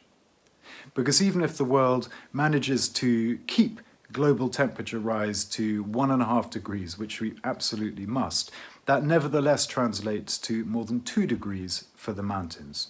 Now, on current emissions trends, temperatures will greatly exceed 1.5 degrees. And the impact on these mountains, the world's third pole, will be utterly devastating. Perhaps most worryingly, its glaciers are projected to decline by 90% this century. So it is imperative that we take action now. And this summit is an important step on that path. As a long-standing partner of ICIMOD, the UK both supports and is ready to be part of the call to action. And as COP26 president, we are absolutely determined to deliver the highest possible ambition globally. We're asking countries to produce strengthened, nationally determined contributions. We've identified 5 core campaigns: clean energy, clean transport, finance, adaptation and resilience, and nature. And it's nature that I want to focus on briefly today, because we cannot tackle climate change without both protecting and restoring nature on an unprecedented, massive scale. Nature-based solutions could provide around 1/3 of the cost-effective climate change mitigation that we need over the next decade, while also helping reverse nature destruction, preventing poverty, and enabling communities to adapt and become more resilient. But despite that huge contribution, they currently attract just 3% of global climate funding. So governments clearly need to step up. The UK Prime Minister announced last year that we are doubling our international climate finance to £11.6 billion. He also announced that we would be allocating much of that additional funding to nature-based solutions like forests and mangroves, protecting and restoring peatlands. In the run-up to COP26, we're asking other donor countries to do similarly. Then at the UN last month, the leaders of 76 nations, including the UK, signed an unprecedented, powerful call to action to reverse the decline of nature by 2030 and to put wildlife and the climate at the heart of post-pandemic planning. I'm proud that the UK was a leading voice in helping to craft that undeniably powerful pledge, but we have a duty now to turn those powerful words into meaningful action. The HKH call to action makes the same critically important links between people, climate, and nature. It emphasizes the need for solutions that deliver both for people and the planet. It makes plain the importance of cross-border cooperation. And I believe this region can be a shining example of that. So I'd like to invite the ambassadors of the HKH countries in the UK to an event in London to build a consensus for COP26 on the critical importance of mountains in climate change. The meeting will take place in February 2021, and my officials will follow up with you directly with the details. So let me end by reiterating that as COP26 President, the UK stands ready to work with you and our global partners to deliver meaningful, measurable action in response to this call to action. The world is absolutely counting on us. Thank you very much indeed. We're very grateful to the Right Honourable Minister from the UK for providing these inspirational and supportive remarks. And we're grateful to the full range of strategic partners and international supporters who've also been critical to this process. We have two more sets of brief remarks before we move toward the closing of this summit. I'd like to invite ICIMOD's member of the Board of Governors from the Government of Nepal, the Honourable Vice Chairman of the National Planning Commission, Dr. Pushparaj Kadel, to give his remarks. Over to you, Honourable Vice Chairman, Dr. Kadel. Thank you, Ashley. Honourable Ministers from the Hindu Kush Himalaya countries, high-level dignitaries and Your Excellencies, ICIMOD Board of Governors, ICIMOD Support Group, Director General of ICIMOD Dr. David Molden and incoming Director General Dr. Pema Gyamso, distinguished delegates and ladies and gentlemen. It gives me immense pleasure to give remarks on this auspicious occasion of the first ever Hindu Kush Himalaya Ministerial Mountain Summit 2020 being held virtually on behalf of ICIMOD Board of Governors and National Planning Commission of Nepal. As we are facing unprecedented challenges of COVID-19, this is truly an unusual time. Like in many other countries, Nepal faced colossal disruption and impacts due to COVID-19 pandemic on socio-economic landscape. We would have much liked to hold this summit face-to-face in Kathmandu and welcome all of you to Nepal, but could not be possible. Nonetheless, we do hope we can convene such an event in future. As a board member of ICIMOD, I have followed the launch of the HKH Assessment report and the preparations of urgent HKH call to action closely. I would like to thank Dr. David Molden, Director General of ICIMOD, and his team for a remarkable job and making it possible to hold this historic event in a short span of time. As you all know, the HKH region has become more interdependent and interconnected than ever before. The growing interdependence has unleashed both opportunities and challenges besides the enormous impacts of COVID-19 that we are facing. The UN has put forward the blueprint for 17 Sustainable Development Goals with 169 targets and 232 indicators to be achieved by 2030, and the Paris Climate Agreement to remain temperature within a specified limit. Climate change and now the post-pandemic situation not only is jeopardizing our efforts to achieving the SDG, but also reverses development gains earlier attended, rendering the millions of poor to the brink of the further marginalization. This has made the situation even worse with widespread impacts on our dwindling economy and with deep-rooted negative impacts on poor people. Hence, building resilience and reducing vulnerabilities are thus our common agenda for sustainable mountain development by exploiting cutting-edge science, technology, and innovation. This is beyond the reach of one country per se and calls for a robust regional cooperation than ever before among the Hindu Kush Himalayan countries to meet the needs and aspirations of mountain and downstream communities. Our success and failure will be determined by our collective efforts to manage the challenges and changes in a positive and impactful way. With the signing of the Ministerial Declaration and a clearly laid out blueprint for the HKH call to action, ICIMOD can amplify its work and bring positive impacts to sustain mountain environments and improve livelihoods in the Hindu Kush Himalaya countries. Furthermore, this will provide an impetus to green recovery efforts. I would like to assure that the government of Nepal as a host country of ICIMOD will be happy to take the leading role in this regional alliance of the HKH countries to give continuity to a political dialogue for greater recognition of the vulnerabilities of mountain communities and raise the mountain voice and agenda at the regional and international levels. We remain committed for mutual cooperation and support.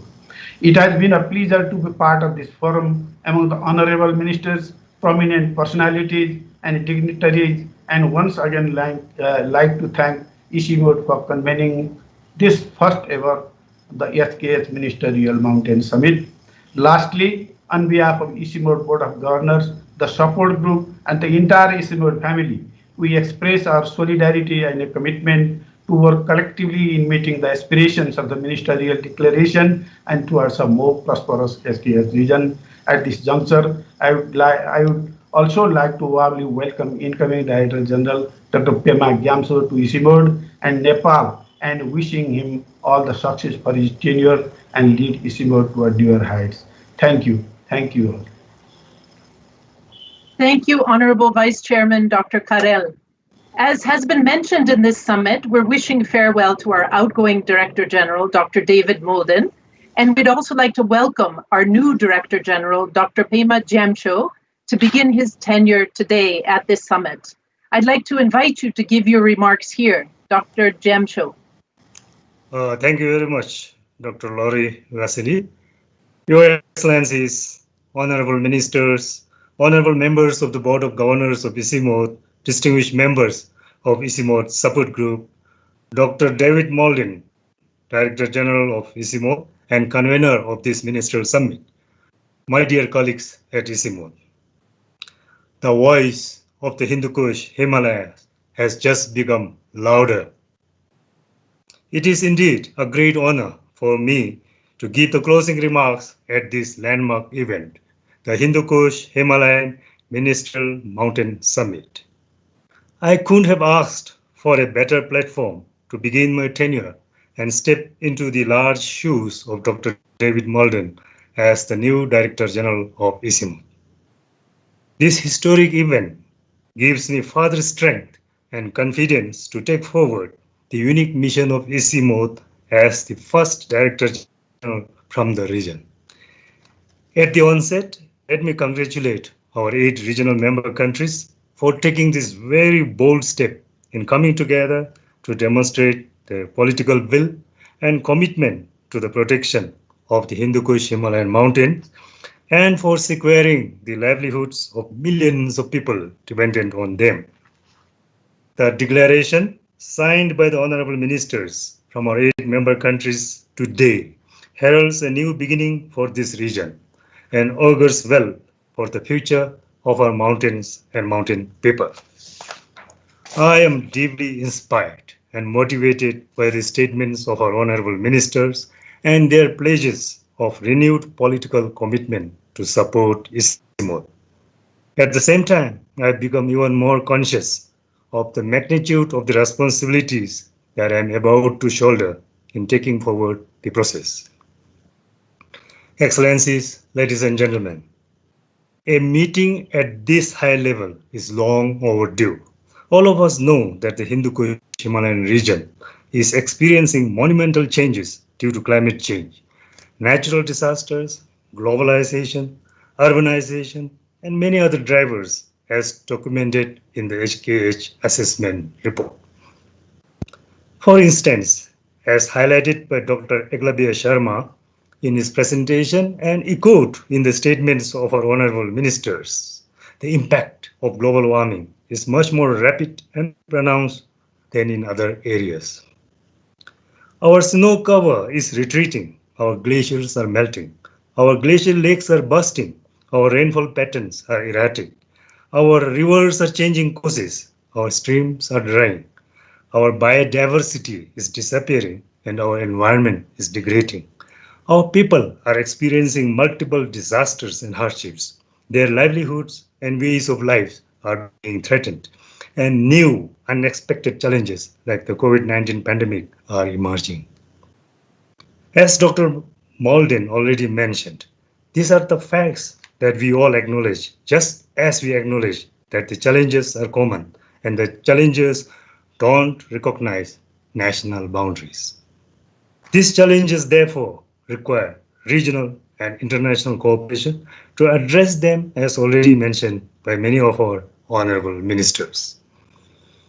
In this regard, we may have the science, we may have the technology, we may have the resources and the capacity needed, but without the political will and commitment of our governments to work together and acknowledge that the issues and challenges cut across border and that we share common goals and aspirations, we may end up being mere observers to a rapidly unfolding turn of events for the worst. Excellencies, ladies and gentlemen, we may accord grand references to the Hindu Kush Himalayas as the third pole, the water towers of Asia, or the pulse of the planet. But our actions so far have not been commensurate with these grand references. The HKH call to action, therefore, endorsed at this meeting through the Ministerial Declaration, is a giant step forward in walking the talk. We hope that we will be able to rapidly move towards establishing an institutional mechanism similar to the Alpine Convention and the Arctic Council to provide political and scientific oversight to ensure the future of the Hindu Kush Himalayan region. Personally, it will be my aspiration to achieve this important goal for the region. I think of the HKH mountains as part of the natural bounty of Mother Earth, feeding thousands both within the region and reaching far into downstream areas. The 10 major rivers that originate from the region sustains the lives of over 1.9 billion people, either directly or indirectly, and support a diversity of other life forms, including rare plant and animal species. Imagine life without these rivers. Therefore, we cannot just stand by and watch the region suffer from all of the elements inflicted by climate change and other drivers. So this is a clarion call from our region, not just for cures by treating the symptoms as diagnosed by the HKH assessment, but also to prevent the underlying causes as prescribed under the 6 urgent actions outlined in the HKH call to action. Ladies and gentlemen, history has brought us together today, and in spite of the challenges posed by the COVID pandemic that prevented us from meeting in person, we have achieved our goal to agree on this historic pact. I hope that one day, many years down the line, you can proudly share with your children and your grandchildren that I was there, and in turn, they would share with their children that you were there. May I also take this opportunity to acknowledge the wholehearted support and guidance provided by our regional and independent members of the ICIMOD Board of Governors. ICIMOD's standing and efficiency as an apolitical international center for mountains will continue to depend on not only your official and professional competence and guidance, but even more importantly, on your personal passion and commitment. I look forward to receiving even more support and advice as we embark on the journey ahead to respond to the HKH call to action that our honorable ministers have signed today. It goes without saying that nothing much could have been done or could be done without the financial support and goodwill of our development partners. In this regard, we owe much to the ICIMOD support group for their unstinted support to the center. I know that individual members of the ISG have gone out of their way to source financing for the center and hope that their passion and dedications for the mountain will be further rekindled with the successful conduct of this historic meeting. The successful implementation of the HKH call to action would require innovative funding mechanisms on a sustained basis from multiple sources, for which we will need your wholehearted support. The message that we heard today from the Right Honourable Lord Goldsmith of the United Kingdom was not only inspiring, but stands testimony to the love and concern of the international community. Before I conclude, I would like to take place on record the enormous contribution that Dr. David Malden has made in not only steering the process that has brought us here today, but also for ICIMOD and the region as a whole. With his quiet efficiency and leadership, he has put ICIMOD on a sound footing and oversaw the rapid growth of the Institute both in scale and in scope. I would like to assure you, David, that I will commit myself to further build on what you have done and strive to take ICIMOD to our shared vision of a globally recognized center of excellence. I know that you will always be there to guide us and wish you and your wife, Karen, once again a very happy and healthy life. And if you are here today, I will be offering this scarf to you. Tashidili. I would also like to acknowledge the tireless efforts put in by Dr. Eglabia Sharma, Deputy Director General of ICIMOD, in making this event a reality. I am sure he will continue to be associated with our journey on the roadmap outlined in the HKH call to action, even after his retirement in December this year. Let me also thank all my other colleagues at ICIMOD for the commitment and professionalism you have shown in supporting the process, and I will be relying on you to take forward the movement. Our country focal persons deserve special mention for the efforts we have made to liaise with the respective governments. To the hundreds of scientists and other officials from our regional member countries and from other countries involved in the HKH assessment, I wish to thank you and assure you that your efforts will not go in vain. Finally, let me thank His Excellency Mr. Pradeep Kumar Gawali, the Honorable Minister of Foreign Affairs of the Government of Nepal, for his very warm welcome, which set the tone for this summit today. And also, I would like to thank Dr. Pushparaj Gadel for putting the icing on the cake with his concluding remarks. Let me end by thanking our very own Dr. Laurie Vasily for the very efficient moderation of this summit. Thank you, and touch the league to all. Thank you, Dr. Jamshed.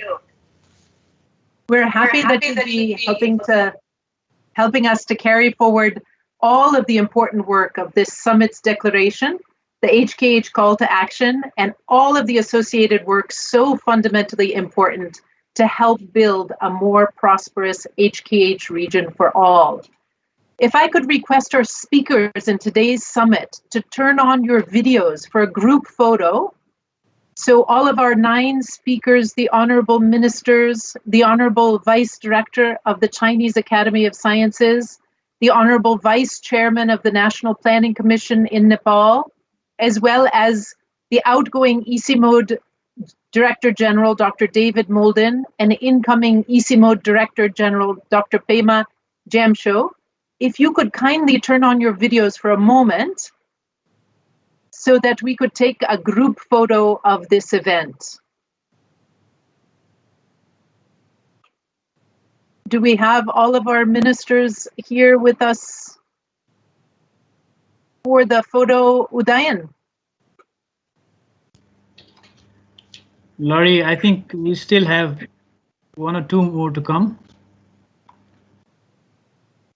Okay, I see our Professor Yong Ping from China, Honorable Minister Wu On Win from Myanmar, the Honorable Minister from Nepal, from India, the Honorable Vice Chair of the National Planning Commission here in Nepal. So I believe we've captured the group photo, Udayan, is that correct? Thank you, Laurie. Yes, I have done that. Thank you, everyone. Thank you to everyone. This brings us to the end of today's summit. I'd like to thank the Honorable Foreign Minister from Nepal, the Honorable Ministers who've signed the declaration, the Honorable Vice Director of the Chinese Academy of Sciences, the Honorable Vice Chairman of Nepal's Planning Commission, who have all made their remarks in this summit today, to our Board of Governors, our ICIMOD support group, and to all of the distinguished guests who have joined this event. Thank you for your patience. I realize we've gone over time and we had some technical difficulties. So thank you very much for your patience. And to my ICIMOD colleagues, I look forward to our continued work together on this significant HKH call to action. With that, I would like to close this summit with my best wishes for your continued good health and well-being. Take care, stay safe, and goodbye.